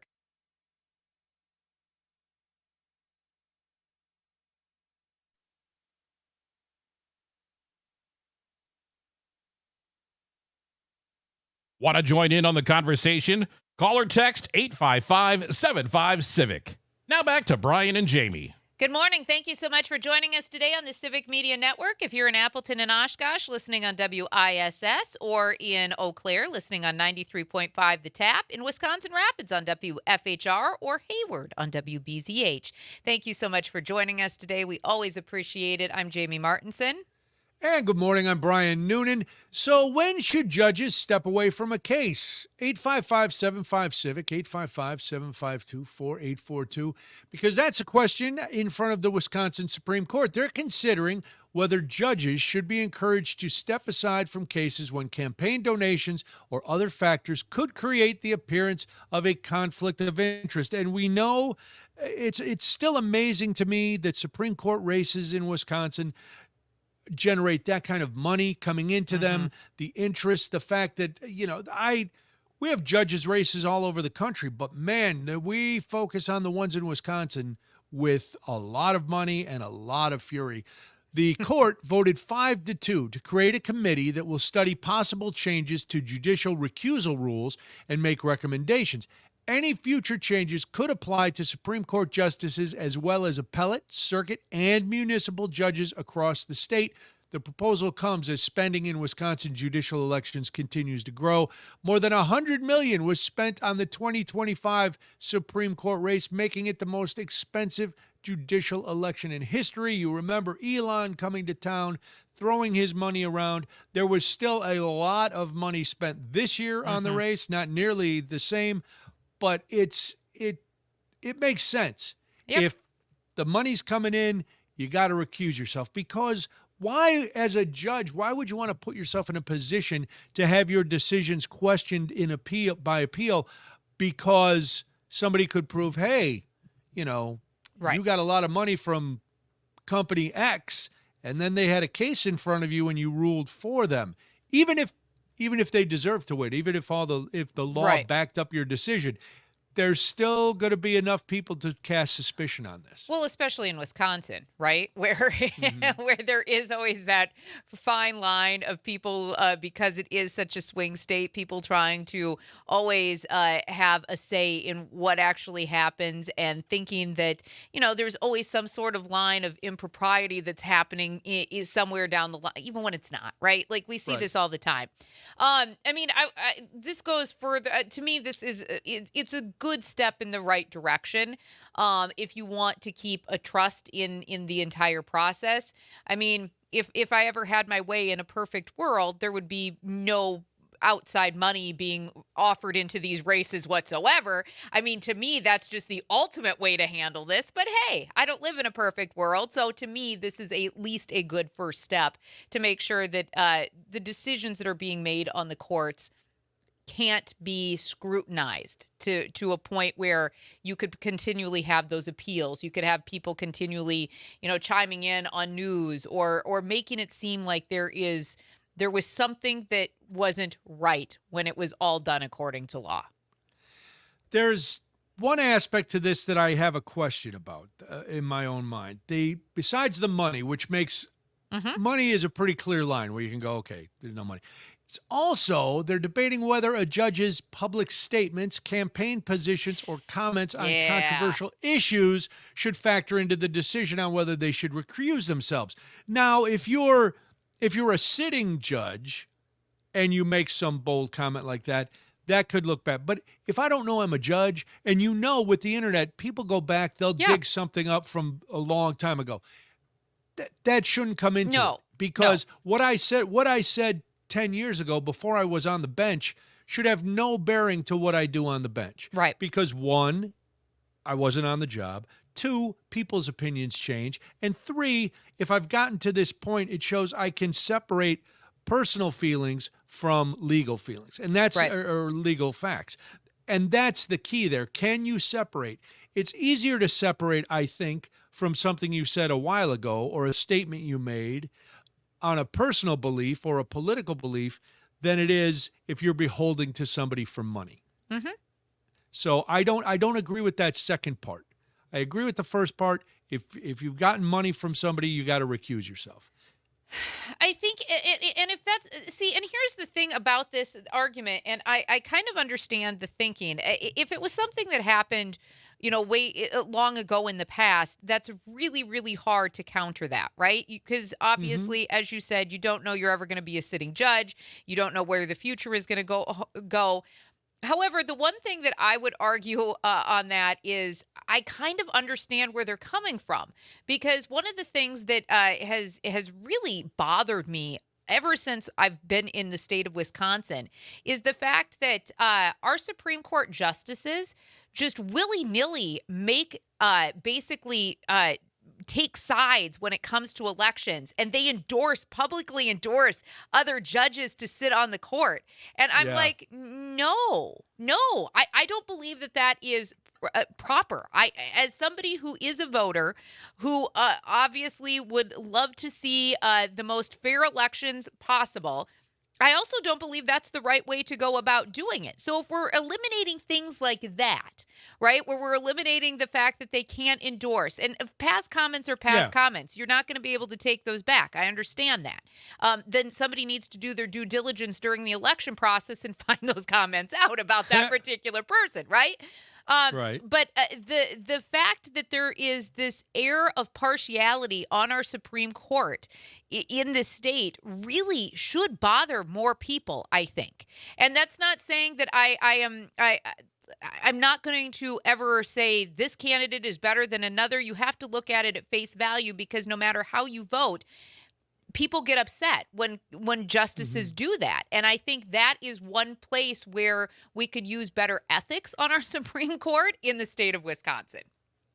I agree with that part. Once you're in that job, you become apolitical, or you should. You should be apolitical, and then you keep your opinions to yourself. Yeah. You have I know, yes, we all have free speech. Yes, we have a right to make opinions, but we also have, most of us, I know we can't make statements on social media and stuff that would, we have very strict guidelines. That's why we have to say all of our opinions are our own, and we have to make sure we're covered. And if you're a Supreme Court justice or a judge at any level, you should be beyond all that. You're supposed Save to it for a glass of wine with your friends in your house over a dinner party. You're supposed and to be then rail making your about decisions based on the state constitution if you're part of the Wisconsin Supreme Right. Court, or depending on what court you're at in general, right? You're supposed to be making the decisions. It's the law. Yes. That's And what the you're law making. doesn't make sense, and people have hard enough time understanding some of the rulings, because it doesn't Right. make common sense, but it's the law.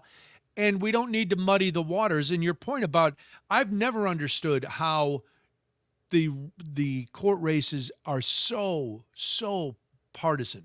It's like, It's wait, the law isn't mind-boggling. partisan. No, and that's just it. The law should be very bipartisan.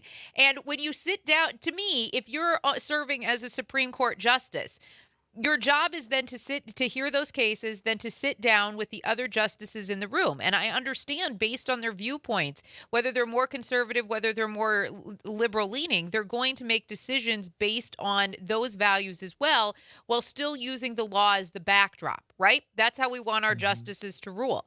You have to be able to work with the other justices, because that's why there's bipartisanship, because you have to interpret the law that's best for all people, not just based on what you think. And that's why it really bothers me. And I'll be honest, I haven't really heard the Republican justices really do as much endorsement as the more liberal-leaning justices on the Supreme Court. So I find that fascinating when the more conservative justices do get attacked for that, because their statements aren't quite as public as I've heard the liberal-leaning justices in this state. Well, according to legal organizations, they're saying, listen, this could lead to broader and more practical challenges, like campaign spending coming through PACs or outside groups that do not disclose individuals. Either way, I mean, that's a justification. Well, and we've heard that justification a few times just as we're moving to the primaries. Sure. Or through the primaries. It's, oh, well, I didn't know exactly where the money came from. It was from my PAC. I think money's money, and at some point you're going to go, okay. And there's got to be a way to find out. Either we get rid of PACs so that there's no way to hide who's giving the money, or there has to be some disclosure, because I get it. I get at some point it's a legit defense. I don't know who gives to the PAC. Right. And that's the problem. But you also know your PAC, the way it leans, and who has, who would be likely to support it, and you can make an educated guess if you are a justice. But we have to figure that out first. So it all goes back to campaign finance reform, which we're not going to get, because money. Yeah. Well, and that's just it. I mean, both parties don't want to lose the PAC money. I mean, they really don't. It's what propels both parties in elections and gives them maybe a higher lift in their particular election. And I mean, that's just it. There are candidates out there who are like, yes, I only take small dollar amounts, and kudos to you if that makes it if you're able to do that. But that doesn't mean there aren't PACs that have been developed in your favor who then give you an increase in notoriety and commercial spending or whatever it might be. So you can tell me all you want that you're only taking those small dollar amounts because you probably are yourself and your campaign, but that doesn't mean that there's not outside groups who are still trying to buy influence on your behalf. So you're not buying that many TV ads and radio ads with $4 contributions. No, and you know what? And I don't fault a candidate, because in this current political cycle that we are in, that's what they have to do. They have to be able to have the spending in order to get their name recognized. You also have to have a really great platform. So, there's that portion of it too, but that's a whole different topic for a conversation. But I don't fault any of them for that, because that's how the rules are currently set up for them. But it does bother me that there is, as we've talked on this show at nauseum, probably at this point, we need better rules. We need better rules for what happens with that PAC money. Well, and you'll, if you're wondering, do we have rules now? Yes, these rules that the judges have now, recusal standards were set in 2010. The court had a conservative majority then. The rules have remained controversial as spending in the races has gotten better. They're not going to make any changes right now. The committee is going to study the issue and then potentially recommend revisions at a later date. So this is all theoretical conversation right now. but hopefully somewhere down the road, some changes come. And it was retired judges who have already served that proposed these changes about public concern. So it's not anybody who's currently sitting. It was actually retired justices who were like, after what we've seen and kind of been through, we probably need some things to change.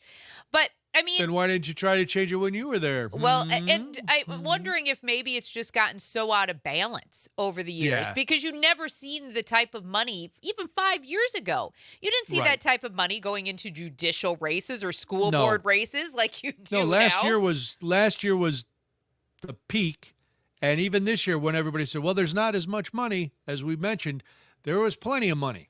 It wasn't like this year's Supreme Court race was, done just knocking on doors and getting $5 here and there. Well, the weather is looking a little dicey this week, so when we come back, we'll talk to Severe Studios meteorologist Mace Michaels to get you updated on what's coming. I'm Brian Noonan. This is Daybreak. I'm Jamie Martinson. You are listening to the Civic Media Network.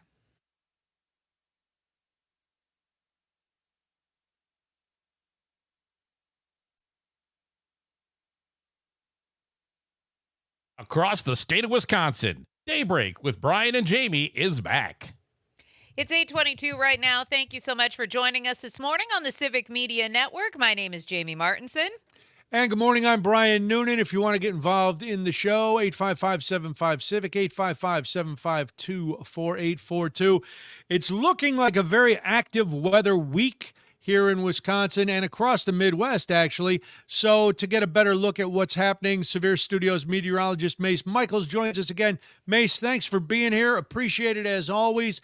So am I wrong to say that this week is looking a little dicey for everybody? What's causing it? Where is this coming from? What's the deal? Yeah, it's going to be a very summery week, even in the rain that has been falling. If there's one thing I noticed right away, and this is weather nerds, when you step outside, you notice it right away. This is a warm rain. Yeah. This is tropical rain. This isn't that cold rain we had 3-4 weeks ago. So the weather pattern has just totally changed. And these type of rains can just wring out a lot of moisture. So have to watch out for flood worries today, heat we look into tomorrow, and then maybe severe storms on Wednesday. All right, so let's break this down a little bit. Let's start with the heat and the humidity because that's going to be part of the ongoing story this week, and then we're going to see cooler temperatures. So as a meteorologist and me, somebody who watches weather, we're going to need somebody to break that warm and humid weather to get the cooler temperatures. So what can we expect today? I mean, we've seen some rain and thunderstorms across the area already. Is this expected for much of today to continue and then across the rest of the state? Or are we more isolated today?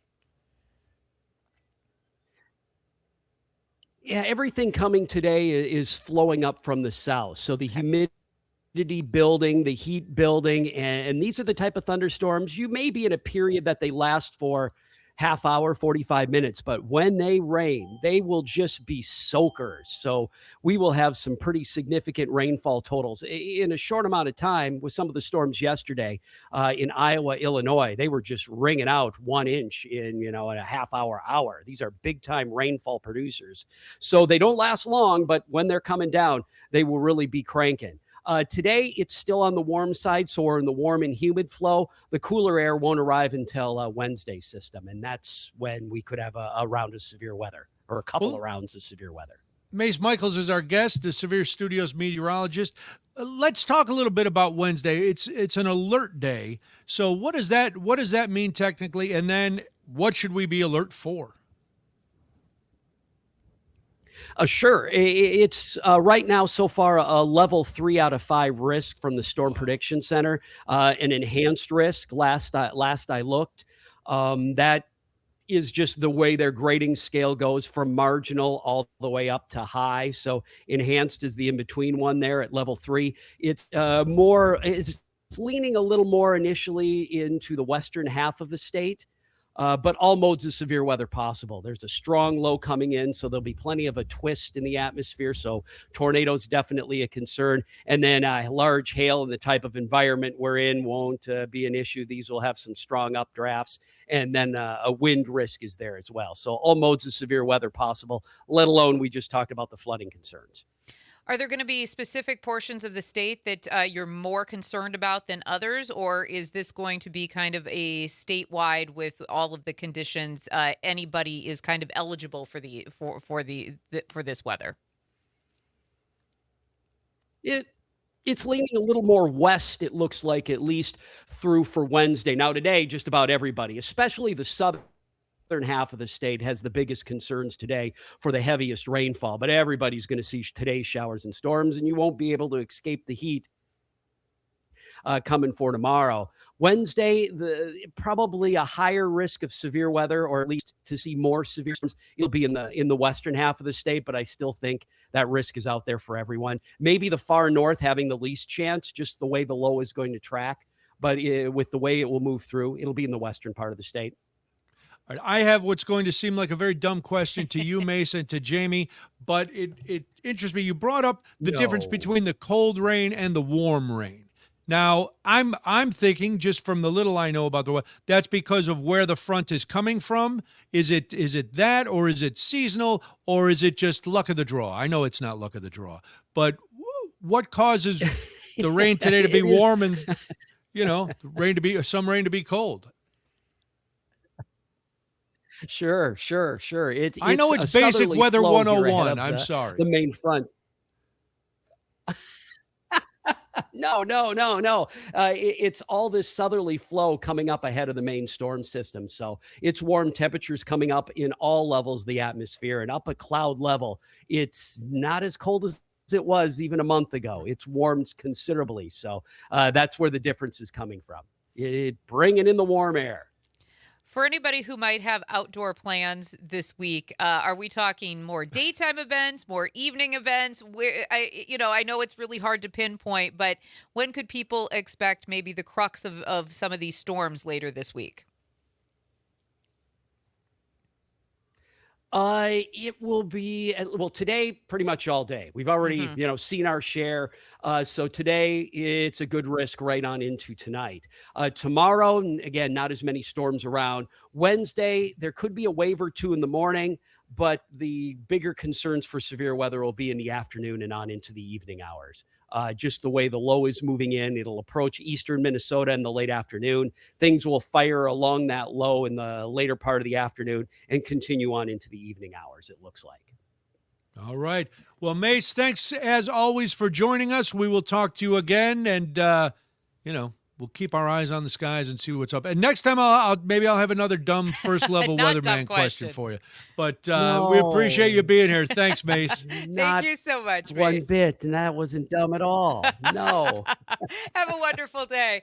Take care. Raining right now, very heavily in downtown Madison. So thank you, Mace. So obviously, Mace talking about how we were going to see a lot of these showers throughout the day. Yes, we're seeing them right now in portions of Wisconsin. And I will stand by my question. I know I'm not the only person who hears that and goes, well, why? So, no. That's my job. My job is to ask those questions so you don't have to. I'll take the heat.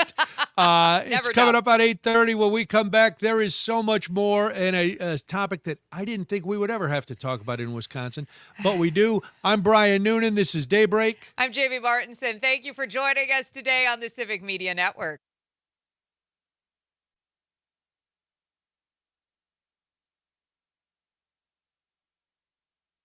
Now back to more of Daybreak with Brian and Jamie. Good morning. Thank you so much for joining us today on the Civic Media Network. It's 8:35 right now, and a quick reminder that even if you qualified in our Accelerate Your Summer Multi-State Text to Win contest last hour, don't forget you're going to have more opportunities to qualify throughout all of today, and again throughout this entire week. We are talking cash prizes, we are talking prize packages, and then of course the grand prize, which is $250 in cash for groceries and $250 in gas. And you got to qualify. So use your Civic Media app, and more chances coming up at 9:00 this morning. Very good. This is something I never thought I would have to discuss. I'm shocked by this. Sometimes you find a story and you're like, how is this still happening in Wisconsin? And this is one of those stories. So first, a question. What do you think is the ideal age to get married? 855-75-CIVIC, 855-752-4842. Spoiler alert, this story does not talk about the ideal age at all. You may not have heard this, but last month, Oklahoma became just the 17th state to ban child marriage. That's the practice of allowing minors, typically 16 and 17-year-olds, to marry with parental consent. Now, most states that have banned child marriage to date are led by Democrats. Wisconsin, where Republicans control the legislature, has not. So, yes, in case you didn't know this, child marriage is still legal in Wisconsin. And I'm not saying this just because it's a salacious headline, though it is. It should be shocking to other people. It's really shocking to me. So in Wisconsin, here's the deal. 16 and 17-year-olds can still be married with written permission submitted to a county clerk along with a standard marriage license. Between 2015 and 2024, 297 minors were married in Wisconsin. That's according to the Legislative Reference Bureau. These teenagers, notably, can be married not just to other minors, but also to adults. State law provides an exception to its rules on statutory rape. Sexual relations between an adult and a teenager are not a crime as long as they are married. Now, you may be wondering, where are the Republicans on this?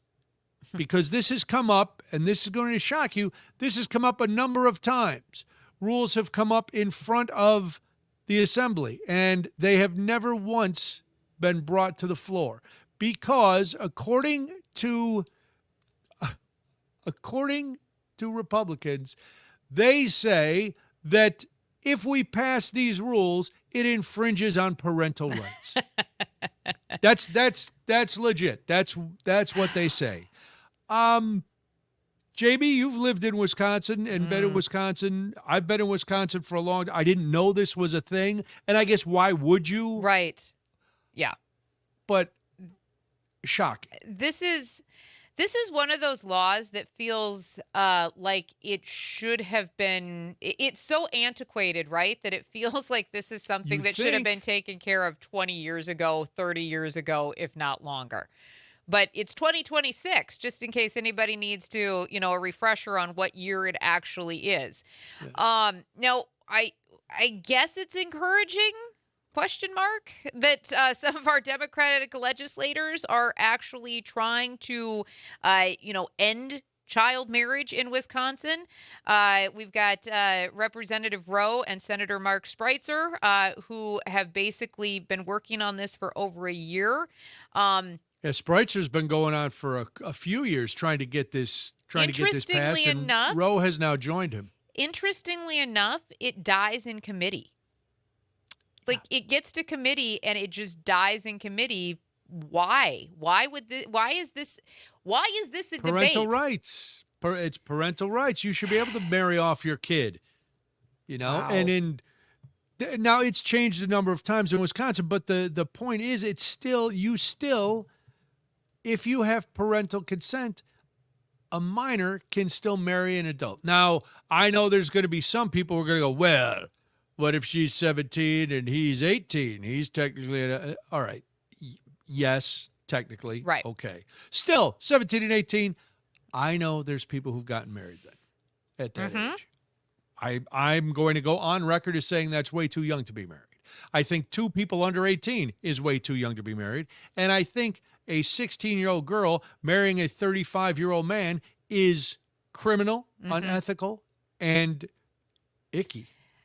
There's a reason why teenagers aren't given certain rights until they get older, right? I mean, there really are, because our brains are not done developing. Yes. I'm 47 and my brain in some fashions feels like it's not done developing some days, right? People get mad. I say teenagers are dumb, and we were all dumb. You're supposed to be dumb when you're a teenager. Yes. That's part of being a teenager. I think the thing that bothers me most about this, too, for multiple reasons, but this is a law that goes back to 1849. 1849, when obviously the world was a lot different than it is now. Just a little. It set in 1849, the state statute set the minimum marital age for males at 18 and 15 for females. Now, males under the age of 21 and girls under the age of 18 still had to have parental consent. So really, we haven't learned a lot or changed a lot since 1849. Nope. By 1959, the minimum age for females was raised to 16. The law was amended then again in 1971 to allow men 18 or older to marry without parental consent and girls under 18, but at least 16 to marry with parental consent. I mean, it's archaic, right? These are archaic laws. And in the 1970s, in the 1950s, in the 1800s, there was a reason that these rules existed. Perhaps culture was a lot different. People did marry a lot younger, right? They really did. Yes. Well, that, you know, when you were in the 1800s, right, when you were working farms and it was industrial and rural, yes, and that was, you know, and people's life expectancies were much, much lower. So yes. But is there a reason Republicans in Wisconsin don't want to change this rule? Doesn't this also go along with what Republicans in Washington, D.C. would like to see for this world where it's a very, lots of kids, where there's one working a parent in the household, usually the dad. It's a man and a woman married. Trad wives, man and a woman married, multiple kids. The mom stays home. There's no education involved. Isn't this along the same type of thinking though? A law again from 1849. That we're seeing coming from the GOP in Washington, D.C., as far as what a traditional family should look like. Well, yeah, we talked about how some states are rebranding Pride Month. And the weird thing is, up until 2020, Wisconsin had bipartisan support for this. And then after 2020, the Republicans in private, they will say, yes, we support this change, but they won't bring it to committee. They won't vote on it. They just keep quashing it. And so that seems strange. You know, why wouldn't you want this? What is there? I don't buy for a second the parental rights thing. No. I don't buy it. I don't. And here's just some startling facts to back all this up, besides our outrage. So advocates say there are a lot of consequences for girls that are married off as children. They describe possible trajectory. Teenage girls, when they marry older men, they're denied normal social activities. They're cut off from education and career opportunities. Studies have linked child marriage in girls to poor mental health outcomes, diminished educational opportunity, higher rates of poverty. Because once you're trapped in that system of being a child bride and you have a couple kids, what are you going to do if that guy tires of you and you're done, or you finally break free of that? You have no education. You have no life skills because you were married off at 14, 15. You've probably dropped out of school, so your education is low enough that getting any sort of job beyond the minimum wage, and by the way, Wisconsin still won't raise that either, is going to be a problem. It's going to be problematic. And that's just it too. It's about the economic impact of it for especially these girls who get married at a really young age. But the mental health of this is, that's a whole other concern, because there's study after study has actually linked child marriage to higher rates of depression, anxiety, social isolationism, and emotional stress. And a lot of young people who marry really young often lose opportunities because they don't get to participate in those normal kid activities.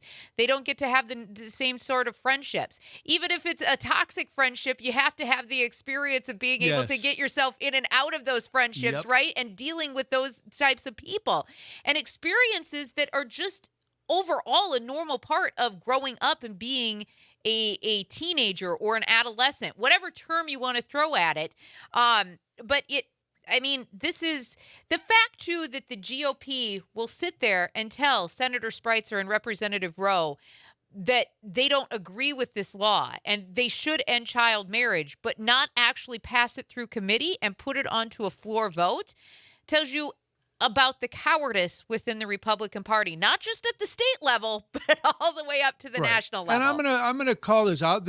During the last session, the bill, the child marriage bills sat in committees that Senator Chris Capenga of Delafield and State Rep Patrick Snyder of Weston, They died in committee, as Jamie said earlier, but those are the two representatives who head the committees. And those are the guys who kept it for why. I would love to hear from them why. What was it? Are they trying to tie it to something else and they can't, and so they just kill it? What's the justification? And I'd let maybe there's somebody out listening who is like, well, Brian, we could see this being a good thing. 855-75-CIVIC, 855-752-4842. Because as with a lot of things lately, I am flummoxed by why this has not moved forward. It doesn't make sense. It seems potentially, if you want to go to the far extremes, it could be used for trafficking. You don't. Yeah.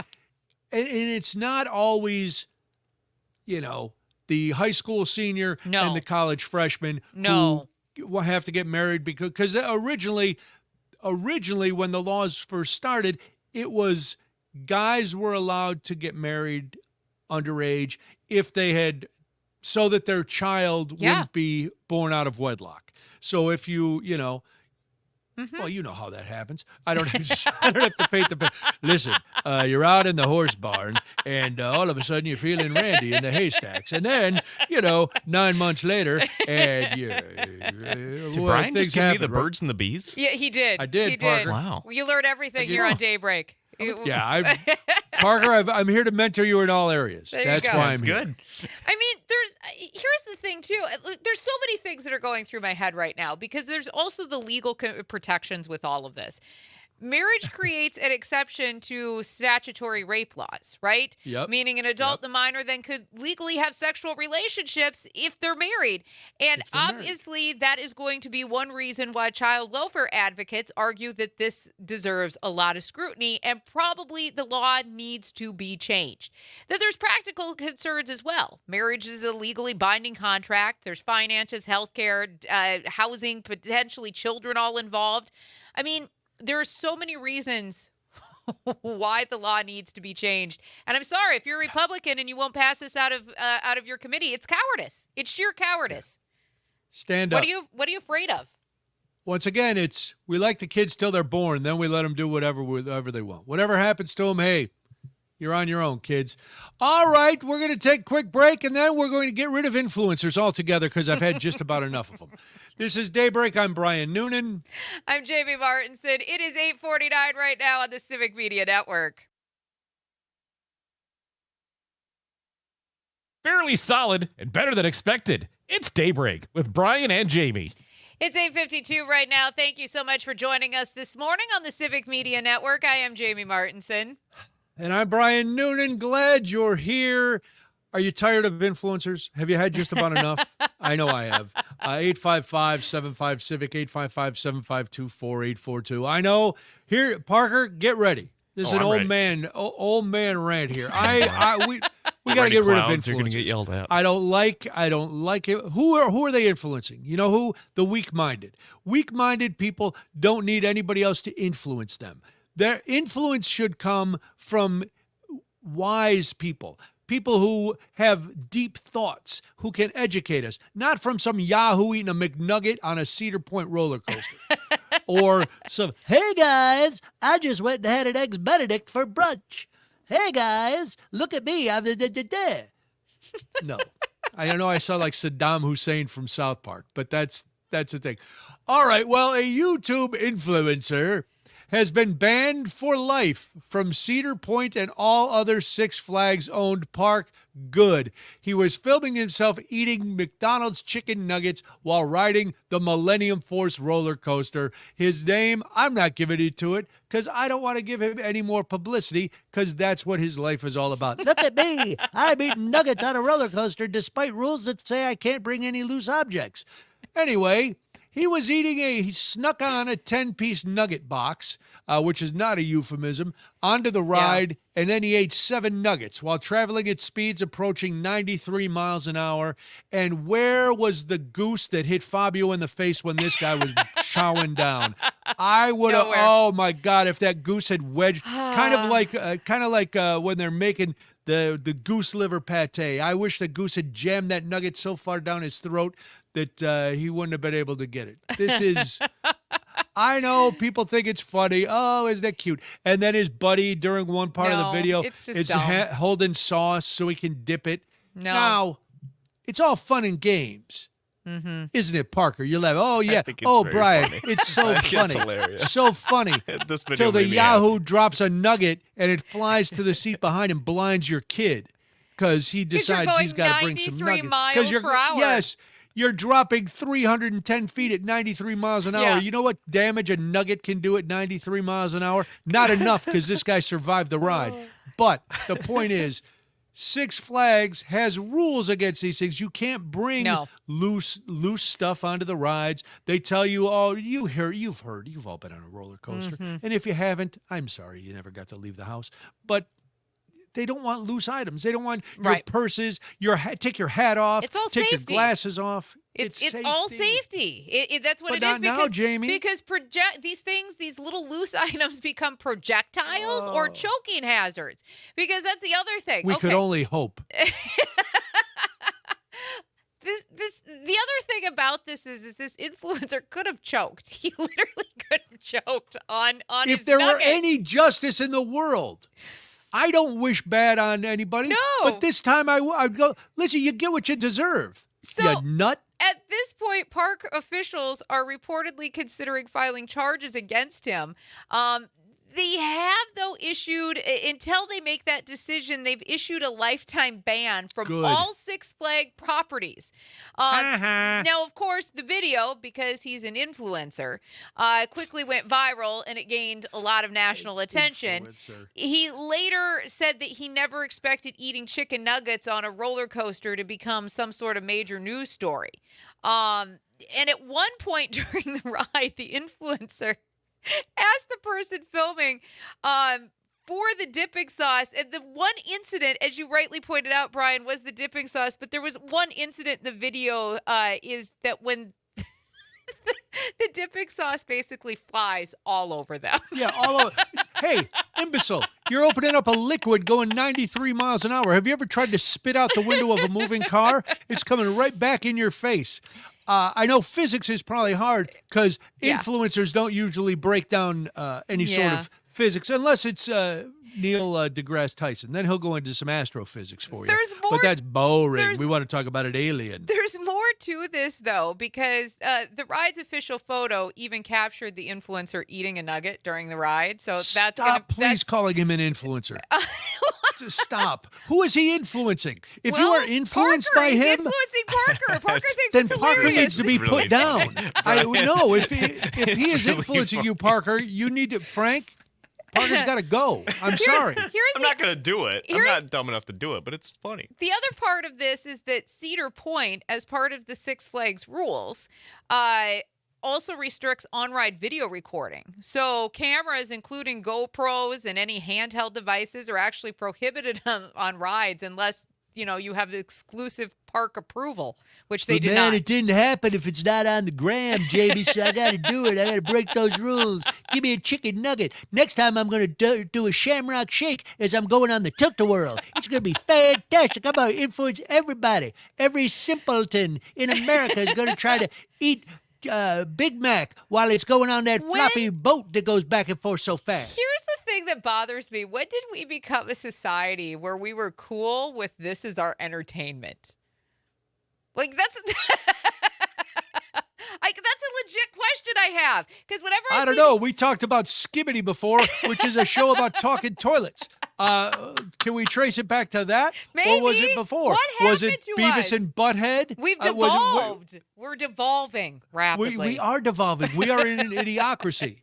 And Nugget Boy is, he is now ruling the. Oh, I'm surprised it went viral. Surprised, but not unhappy, are you? No. That was your whole because goal. then they monetize on it, right? They get the monetary benefits of it. And who knows? Maybe he placed one of those bets on one of those prop bets on whether somebody would Sure. ride a roller coaster and eat McNuggets, and so now he made money that way too. The whole world is just upside down. Well, now you and know what. Parker is buying into it, and I can't be a party to that. Brian, I it's can't really have somebody funny. on the show It's who is so a funny. proponent of dumb. It's so funny, Brian. We should do it. With a B at the end. All right, we'll go to the fair, but I know you don't leave town, so it's hard to have adventures when you don't leave town. All right, I'm done. I'll talk to you tomorrow. Jamie, you can stay if you want. It's Daybreak. I'm Brian Noonan. I'm Jamie Martinson. Thank you so much for joining us today. This is the Civic Media Network. Stephanie Miller is next.